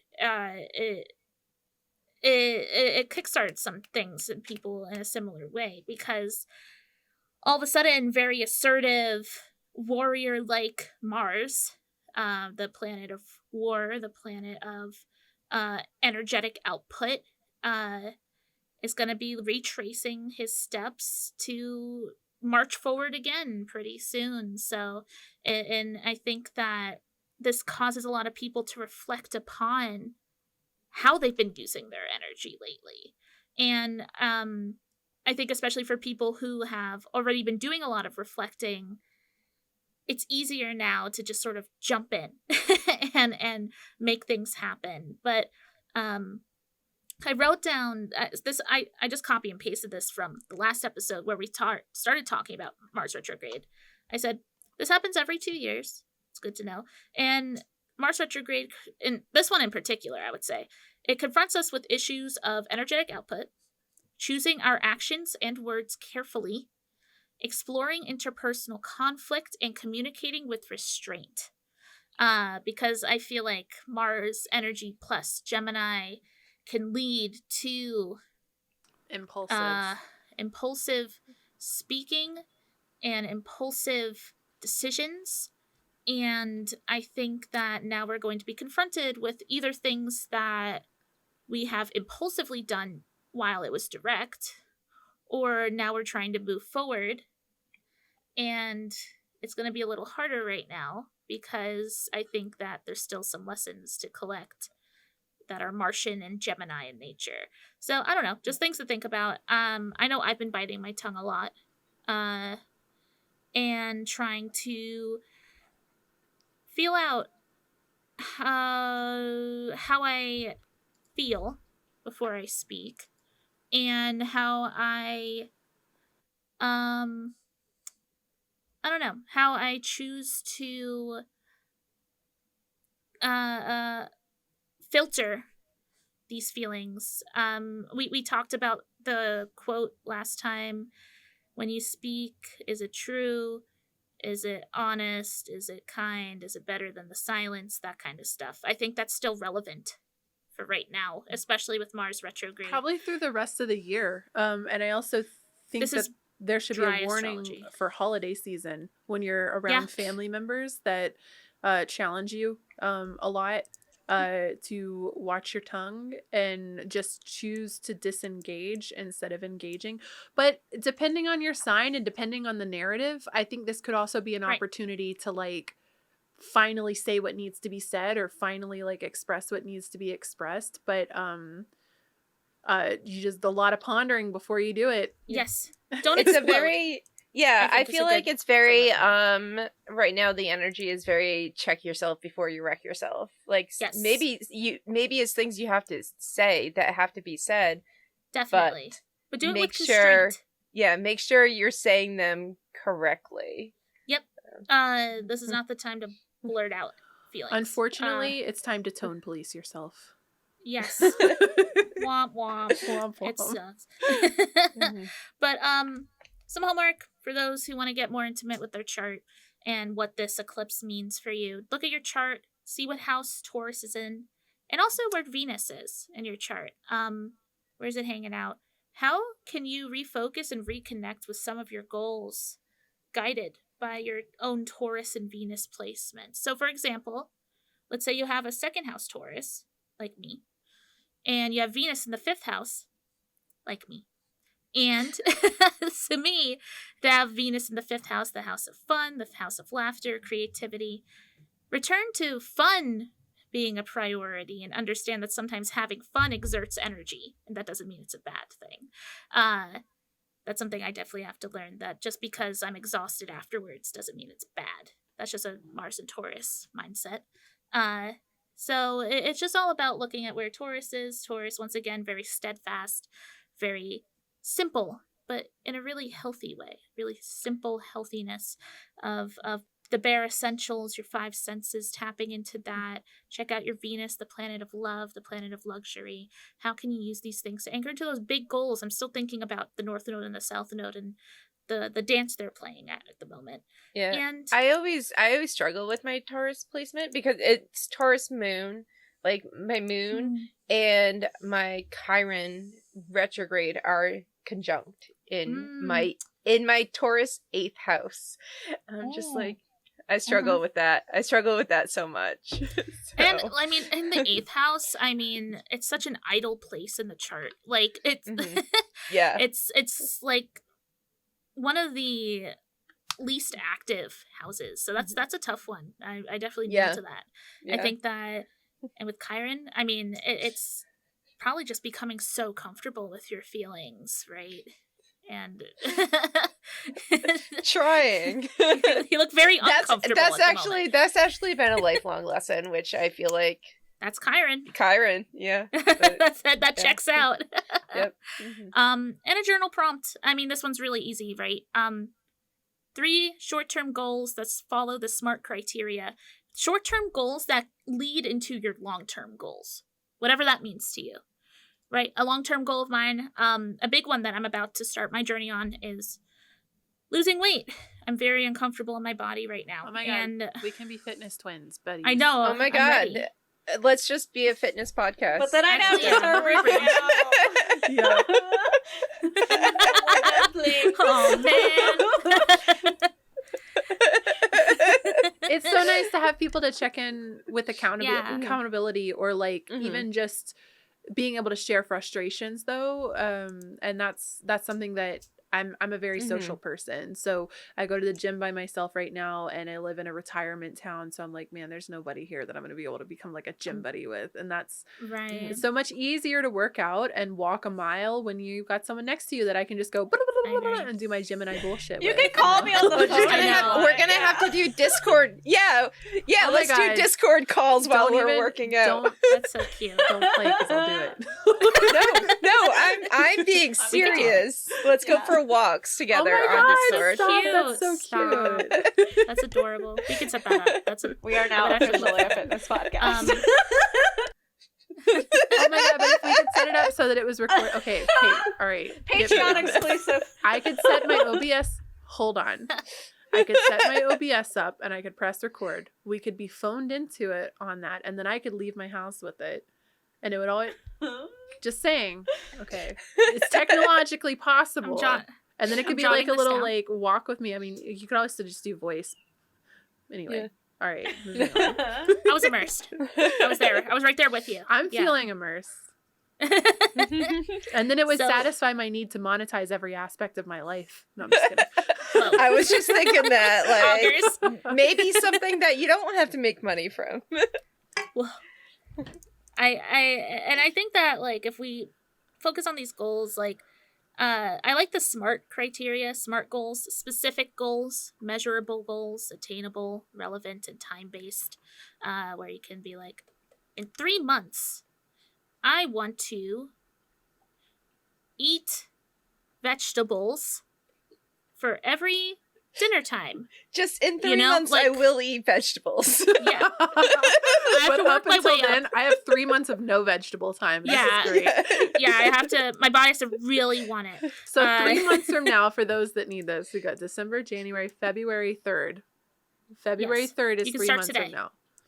Yes. And that's funny because the gym membership I signed up for was a 3-month period. So it expires on January 18th. And I was like, you know, I'm just going to hold out. I'm going to stay consistent until then. And then I'm going to look back and see where I've gotten when I renew this, because I will renew it. But I think that's just good right now for the eclipse to have some SMART goals, and specifically SMART goals that lead to bigger goals, I think is the play right now. But it's a form of baby steps. And I think that I've been seeing so many places like put out like habit trackers and like stuff like that right now, where it's just like try to 30-day challenge, like, you know what I mean, like that kind of stuff I think is really good right now, and can really just be a litmus test to yourself. It took me over a month to make making my bed a habit, to the point where and now it's been about 2 months, maybe 10 weeks, and it's at the point now where if I don't make my bed, everything feels off. So it about 4 weeks in, it got to where it wasn't so difficult, and about 10 weeks in, I'm at the point now where if I don't do it, it's a problem. So that's what I'm going to try to hold out with, like the gym and all of these other kind of lifestyle shifts. It's like give it 10 weeks of doing it consistently, and then it's going to feel weird not to do it, and that's where I want to be. So I believe like scientifically, oh god, I'm gonna get this wrong now and everyone's gonna flame me. 27 days on average to create 21. A habit. 21. It's actually highly debated. Yeah, I've heard everything. Yeah, I figured it's different. It's back and forth. I see 21, I see 28, I see 6 weeks, I see 2 months. It depends on who's saying it, what they're talking about, and what research they've looked at. I guess give yourself a month, figure some stuff out, like, and just keep showing up. That's the Taurus way. You just keep showing up. Here's a way you could maybe tangentialize it. It's not a word, to yourself. That's cool. Back when you were going to school, like a school lad, a normal, like high school, how long into the school year before it felt normal? Oh shit. So all of August felt weird to me, and it was usually around late September to early October where it was just like school was every day and this is part of life now. So that will help you understand how long a normalizing a habit feels to you, and it's probably different for all of us. Yeah, I feel some of you are probably like never. Like in my head, I feel like class constantly, like second or third week. Like, see, okay, you're quicker. You're quicker to get ingrained, and I noticed that in you too when you got that physical job over the summer. You took to it really quickly. Yeah, like I would have been complaining about it nonstop for 3 or 4 months before I was finally like, you know what? I think I wasn't even there. I was there for 3 months. I know, but you got settled in very quickly. I did. So for me, it takes me a good 2 to 3 months to adjust to a. Yeah. I also like really physical stuff, so that helped. But Earth sign. What are you talking about? What do you mean grounded? does it mean? I'm too grounded. Okay, I'm gonna go ahead and jump us over to a new section because we're pushing 2 hours.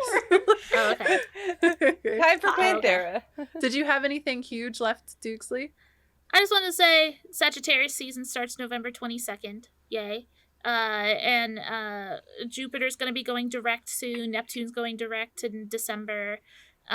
Venus is entering Sagittarius on the 15th of this month, so that's going to be cool. Mercury is also entering Sagittarius on the 17th, so we're going to have a little bit of a burst of Sagittarius energy pretty soon to go along with the Sagittarius season.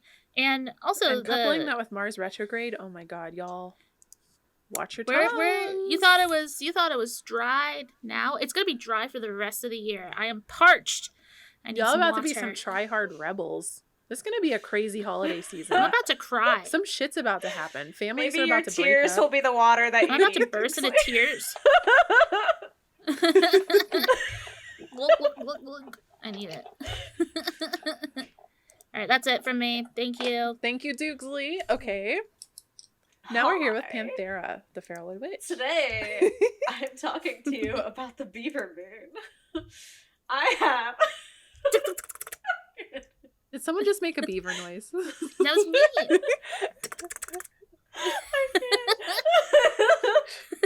Straight out of the dam. Stop it. So she did that earlier when you were deafened because you were starting to stream. She did that earlier. Both of us were like, that is not what a beaver sounds like. But I knew immediately it was a beaver sound, so I guess it is what a beaver sounds like. They're hella chewing. They are hella chewing. That's what a hamster sounds like. You guys so have probably seen, what I'm a going beaver to do a sounds pop like culture too. reference, right? Have you guys have seen the movie Whoa. Easy A? Have you? No. Oh, I want to see Only it. once when it came out. No, wait. No, I'm thinking of the Scarlet Letter, the one with the girl that plays. Yeah, this is Spider-Man. Easy A. Yeah, that's the movie. Yeah, Yep. That's her? So, yeah, okay. Easy A is based off of the Scarlet Letter. Yeah. Just whenever I think of Beaver Moon, this image pops in my head. But so their school used to be the Blue Devils or something with a cool mascot, and then they switched them to the Woodchucks because they were it's more family friendly, and the mascot now is just grabs along and goes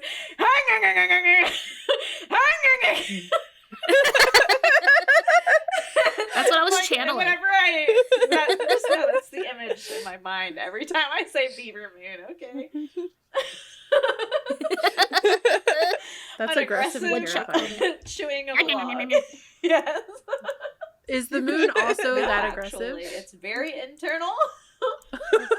It's very soft, healing, reflection, etc. So if you don't want to take notes during this portion of the podcast, don't you worry. I have a link to the blog post, so feel free to follow along or bookmark for later.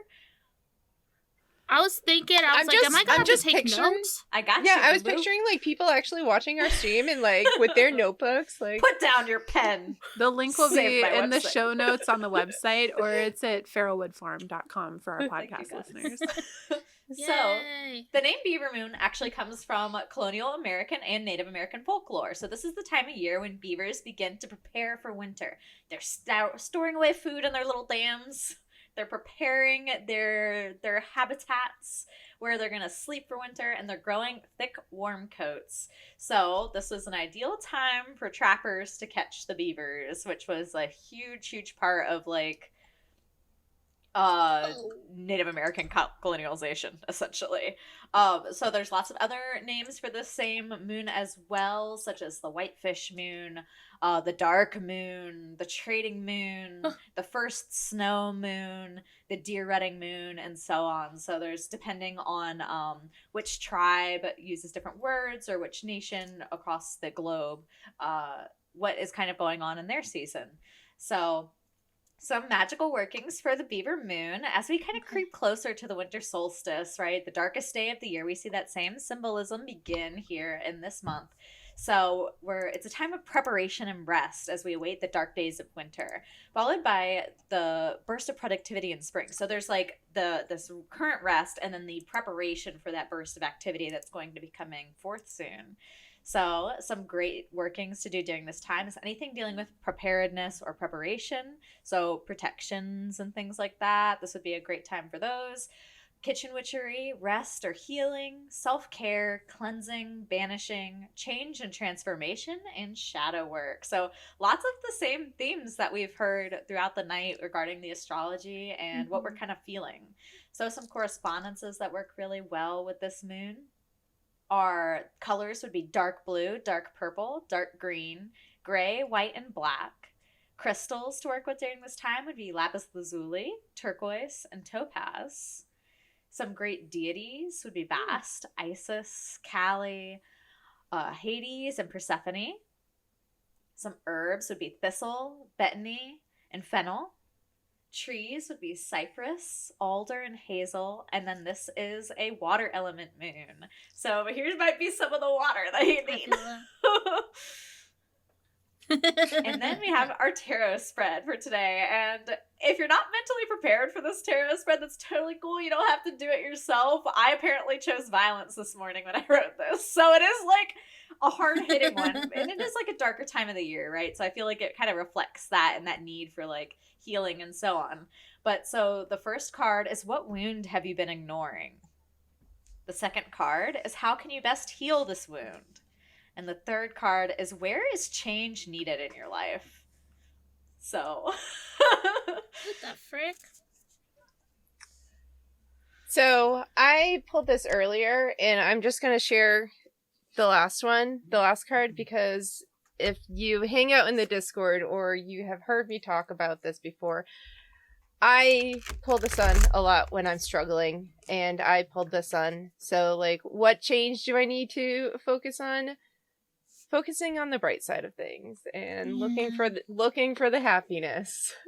And I was just choosing like, the sun at this point is, when I pull it, it's like, God damn it. Like, I love you, but I know. I love you, but I know. And I'm just like, thanks. But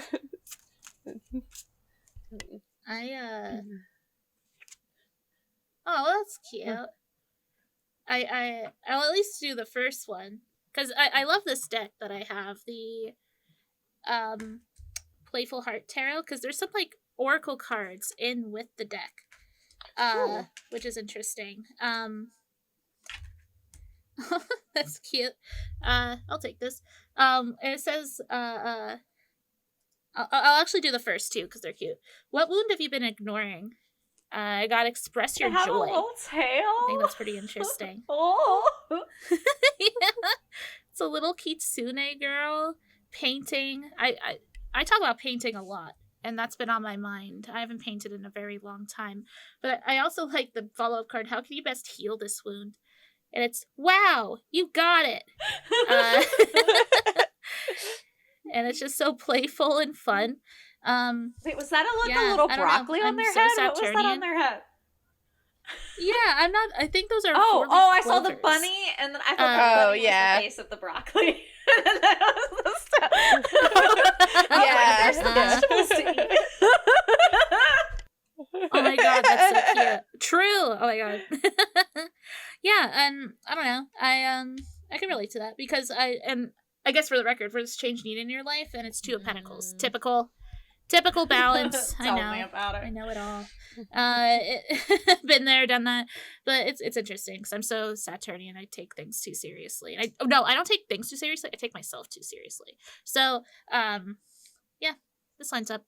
I definitely have been looking at myself very critically, and I think I've been getting so many readings lately that's just like, loosen up. Like, I'm gonna hit my goals. You know, I just have to have fun, have a good time. Realizing having fun can be a core part of the discipline. You know, I take myself so seriously when I'm in like this discipline stage because I've seen myself get lazy over and over and over. So when I start to do things, I'm just like, I like make the whole plan out and I take it to like 100. And when I should loosen up. So that lines up. That's interesting. I used an online generator because my tarot decks are in my closet, and that's just the way it is tonight. So for the first one, I got the 9 of Pentacles reversed. What wound have you been ignoring? The first thing I think of with this is like seeking instant gratification, which we've already talked about earlier tonight. But like it's like wanting the payoff without putting the hard work into it that needs to go into it. And I feel like this is just kind of how I function in general, is like, but I'm never satisfied. So it's like whenever I'm modding Stardew Valley, I don't want mods that are too cheaty, because then there's no satisfaction in playing it. And I also constantly am watching people with like aim bots and Overwatch, and I'm like, how is this satisfying at all?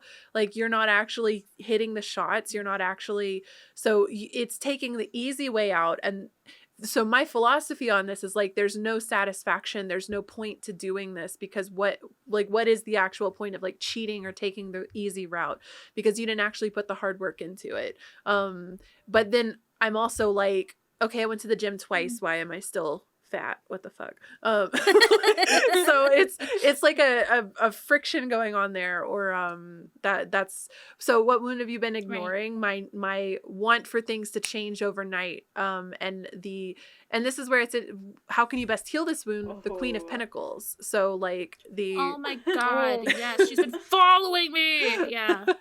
So can you tell me a little bit about her in that position? Because I'm not super great with her. So how can you best heal this wound with the Queen of Pentacles? Very Taurian energy. Yeah, Taurian. This is Taurian. Yeah, it's a fun word. I think that I actually have the Queen of Pentacles at my altar right now. She's my homie at the moment, because she's very similar to the Empress, but I think that the Empress is like this like deeply abundant source of love in all directions, and the Queen of Pentacles is like, all right, let's start with your earthly self first. Let's start with the tangible. Let's start with your body, your surroundings, the things that you can grab and hold and use, your money, and finding safety in those parts of your life. And I think that even paired with the 9 of Pentacles, which I think like the downfall of the 9 of Pentacles is often not being grateful enough for the journey so far. And whenever the 9 of Pentacles comes up, I always urge people to be like, that this is like the gratitude journal card. This is like the like, okay, I have not taken enough stock of like what I had to do to even get to this point, for like, I guess in your case, like starting to go to the gym. Like all the dominoes that have fallen in order for me to be here. It's interesting too, because with the Queen of Pentacles, you're talking about the physical surroundings, and the first place I started was like organizing, tidying my room, upgrading my computer setup, and all of this kind of stuff. That's very Queen of Pentacles. The first spot that it manifested was the space around me, and then through the space around me transforming, I'm now physically wanting to match this environment that I've created. And so now I'm stepping into the next thing. And through the gym journey is, of course, like physical exercise, but it's also like today I literally like drove through Dunkin' to get some bacon because I needed like a little protein after the workout. But it was like looking at the menu and I was like, why the hell would I get a donut and then just like undo everything I just did? Yeah. Whereas like me, any other day that I didn't work out, it's like, give me 3 donuts. But that's the problem, right? But anchoring into your physical earthly world to propel yourself further. That's what the Queen of Pentacles represents. She's my clean my room card. She's the my room stays clean now. Who I was like 5 or 6 years ago, I think that the people that lived with me in the punk house would be like, who the fuck? Because it's dramatically different. I'm like a neat freak at this point. But the final card I have is, where is change needed in your life? And I have the 8 of Swords, which is funny because I think that's the card Panthera sent earlier. That is the butterfly. We were talking about it, and so the 8 of Swords, because you were talking about the caterpillar butterfly metaphor. I ended up not talking about it, but one of my favorite cards in the Wild and Tarot is the 8 of Swords, which is a chrysalis of a monarch butterfly hanging over a bunch of swords, like pointed up. And one thing that I love about that card is like, the caterpillar doesn't know that they're a butterfly, right? Like they how would they know? They still think that they're a caterpillar. They're afraid to emerge from the chrysalis because they think they're going to fall down into the swords. But sometimes you have to take that leap of faith, so to speak, to realize that you have grown wings and you are now like capable and can achieve the goal which you desire, so to speak. So yeah, I highly recommend Googling it, by the way, if anybody's curious. But the Wild Unknown Tarot 8 of Swords card is it's a good one. It's my favorite interpretation of the 8 of Swords. And how would that relate to like where is change needed in your life? I think that you need to step into your capabilities. You don't think that you're capable. You're staying in your comfort zone because you're afraid, because you would still think you're a little caterpillar. You need to realize that you're a butterfly. And I think right? that's but why you're never the going to know unless you break through that chrysalis. Yeah. Right. Like, that's why I think that the gratefulness portion is so important, because then you can just have a better scope of like, because it's almost like you need that next step of like, if you just take a moment and look around and see, like, it's not as dire straits as you think, because you are 50 steps beyond where you were 6 months ago, and 100 steps beyond where you were a year ago. This is truly a what if I flop? Oh, but my darling, what if you slay moment? Okay, got it. And like, here's my 8 of Cups, or no, sorry, Swords, where it's like this big bad wolf sort of shouting down, and it's really easy to have that spotlight of anger and like beast that I like to talk about in our brains and in our hearts. But if you take a moment and you open your eyes, you got so many little buggy friends that are here to support you, and which you've only been able to collect because of the work you've been doing, and those buggy friends can represent, of course, actual friends or just abundance that surrounds you. I think that it's I think it would do you some good to just take note of the cool things that are here. And for some reason, like, it's kind of funny because I don't think it very easily translates in people's heads as like when I take a moment to appreciate what's happening in front of me, then that makes me want to do more for myself in the future. But I think it's a very subtle, subconscious shift that happens. Sometimes I think like 8 of Swords is being stuck in a very like, oh, woe is me, it's very victim moment. Like, this is very hard, like, oh, I hate this, like, blah blah blah, like almost like just focused on like playing the martyr, kind of, so to speak. Yeah, definitely. Like, when instead it's like, maybe like the change to get out of this is like, stepping out of the victim hard mindset. Things. Like, stop complaining about it and just do it, because you can. No big deal. Hey, if you don't I was so tired after the gym today. I'm sorry. If you don't want to be called out on your bullshit, don't pull a tarot card. I was like, apparently this morning, because like looking back, I'm like, damn, like this tarot spread hits hard. Like, I chose violence when I woke up. But I don't regret it. Thank you. Do you have any journal prompts or anything for us today, Fancy? I do have some journal prompts as well, so if you guys are interested. I also have shadow work prompts for the Beaver Moon, and so I tried to focus on these being a little like softer, since I feel like the tarot spread really, and like the tarot spread almost had like, you could do some shadow work with that tarot spread, I feel like, as well too. But shadow work, oftentimes, I'm just going to do like a brief thing, is like asking the why. So like, why am I ignoring this wound? Why do I need to change this part of my life? So like diving into like those areas if you wanted to add shadow work to the tarot spread. But so the actual prompts that I have for you to journal on are, what parts of yourself need more attention? Why have you been ignoring them or prioritizing other things instead? What is your relationship with yourself, your mind, your body, your thoughts and feelings? Why do you have this view? And then lastly, when you hear the word healing, what comes to mind? Does it evoke certain emotions within you? Why do you think you have this reaction? Burst into tears. Hold on now. It hits. I'm glad. Good. Everybody's pondering their orbs right now. Like. Okay, so I'm gonna pop us back over here. All right. Do we have any other things on our list today? I don't think so.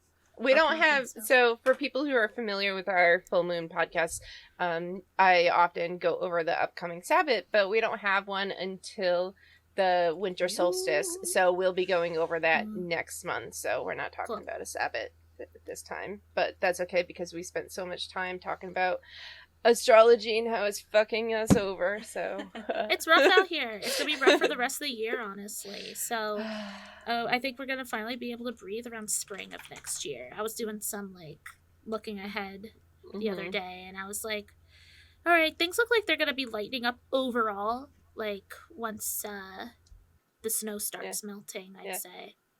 That actually fits with me saying like I will tackle this and come back to this in 6 months. Yeah, definitely. And, Okay, well, do y'all have anything that you would like to let the audience know about? I'm back to somewhat streaming normally. Gonna be focusing on some Minecraft and some Stardew and some Overwatch on my channel for the next little bit, and I'm gonna start to try to figure out how to try to edit these videos up so I can do some TikTok, because the YouTube shorts are starting. They finally separated those out on the YouTube feed so shorts aren't clogging up your. It actually like looks pretty nice. They've separated live from video from YouTube shorts on the creators page, so it's a lot more organized, and that's been a huge reason why I haven't wanted to do shorts, because I didn't want it to clog up my I consider so ugly. More quality videos. My longer videos I spend more time on. I don't want a bunch of shorts to drown those out. So I'm gonna start to try to figure out how to make that part of my weekly routine as far as a content creator goes, is like getting some short form content so I can do some TikToks and Instagram reels and all of that, toxic, obnoxious stuff that's sucking away all of our attention on the internet, because anyway, capitalism. Poggers. But that's what I got going on. So I'm Hey Shady Lady on everything, and I think that's really it. Definitely entering my gym era. So if you're looking for some plus size fitness focused content, that's my Instagram, probably Instagram Hey Shady Lady. That's probably where I'll be updating that the most, but I'm hoping it'll bleed over everywhere, so not TikTok. True. That's a great phrase. Yes. That's so funny. I'm gonna be trying to stream again. Thanks everyone who stopped by my fucking mess of a stream the other day. I had horrible tech issues, but I think I figured them out. That'll be nice. And hopefully that'll never happen again. And what else? Oh, I'm gonna have a new I guess a new stream too. But I'm gonna have a new reading out by the time we go live with our next Celestial Cafe. I've been talking about it a little bit, but I think I'm finally ready to put it out there. It's gonna be all about the moon, how it reflects with you. It's going to be an astrology and tarot reading, so that's going to be really cool. It's going to be a combination of those two things, and specifically focused on the lunar energy in your chart, upcoming lunar transits, and just how to conquer them, how to get along with your inner moon child. Everyone has one, and our inner alien is calling out to us. It's going to be a little galactic, a little out there, and very heartfelt. So thank you for listening to me today. I'm excited to get this reading out there semi-soon. What about? I honestly have not. Damn. I don't have anything. I am just getting through life right now, so I keep saying like I'm gonna get back to making my videos, and you had a stream this week though, didn't you? But like I did. Wait, what? I did. I streamed Splatoon. Huh? Yeah.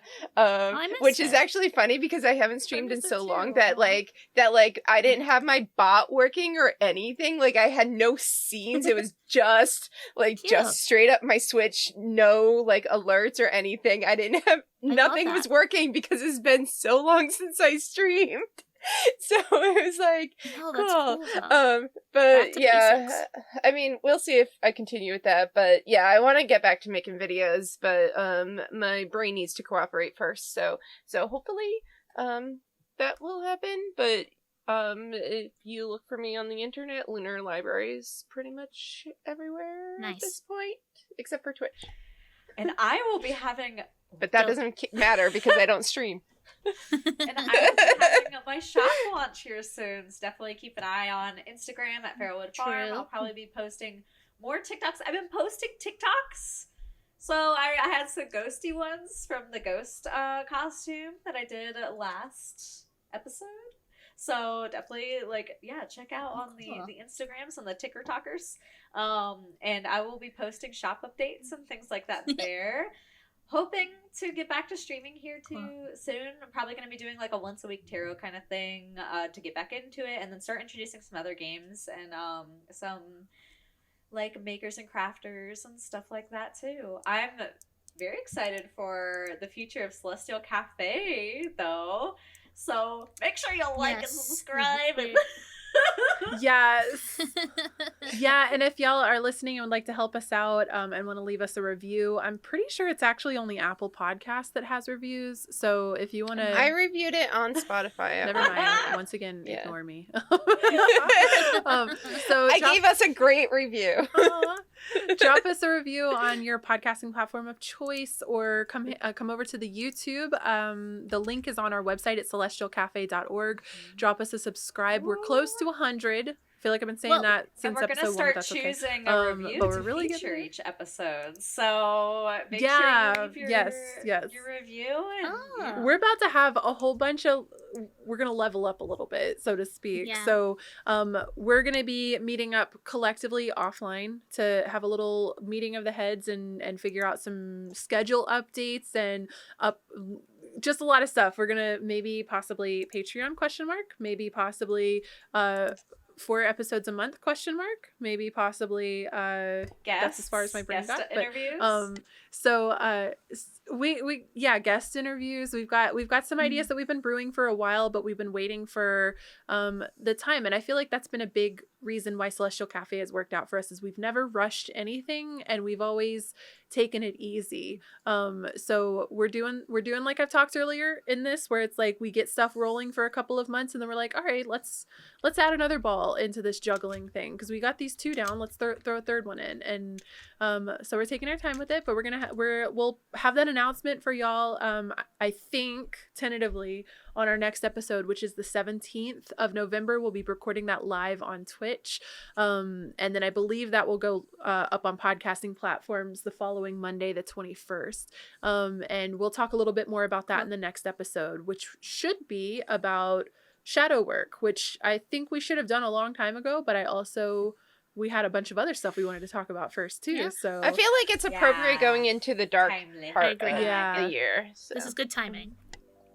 So we got some exciting changes, some fun stuff coming up, and some more content coming out. So I suppose that's all. And I guess thank you everyone so much for tuning into a new episode of Celestial Cafe, and we will catch you on our next episode. I hope you all have a wonderful early November, and we'll see you soon. Bye everybody. Bye. Bye.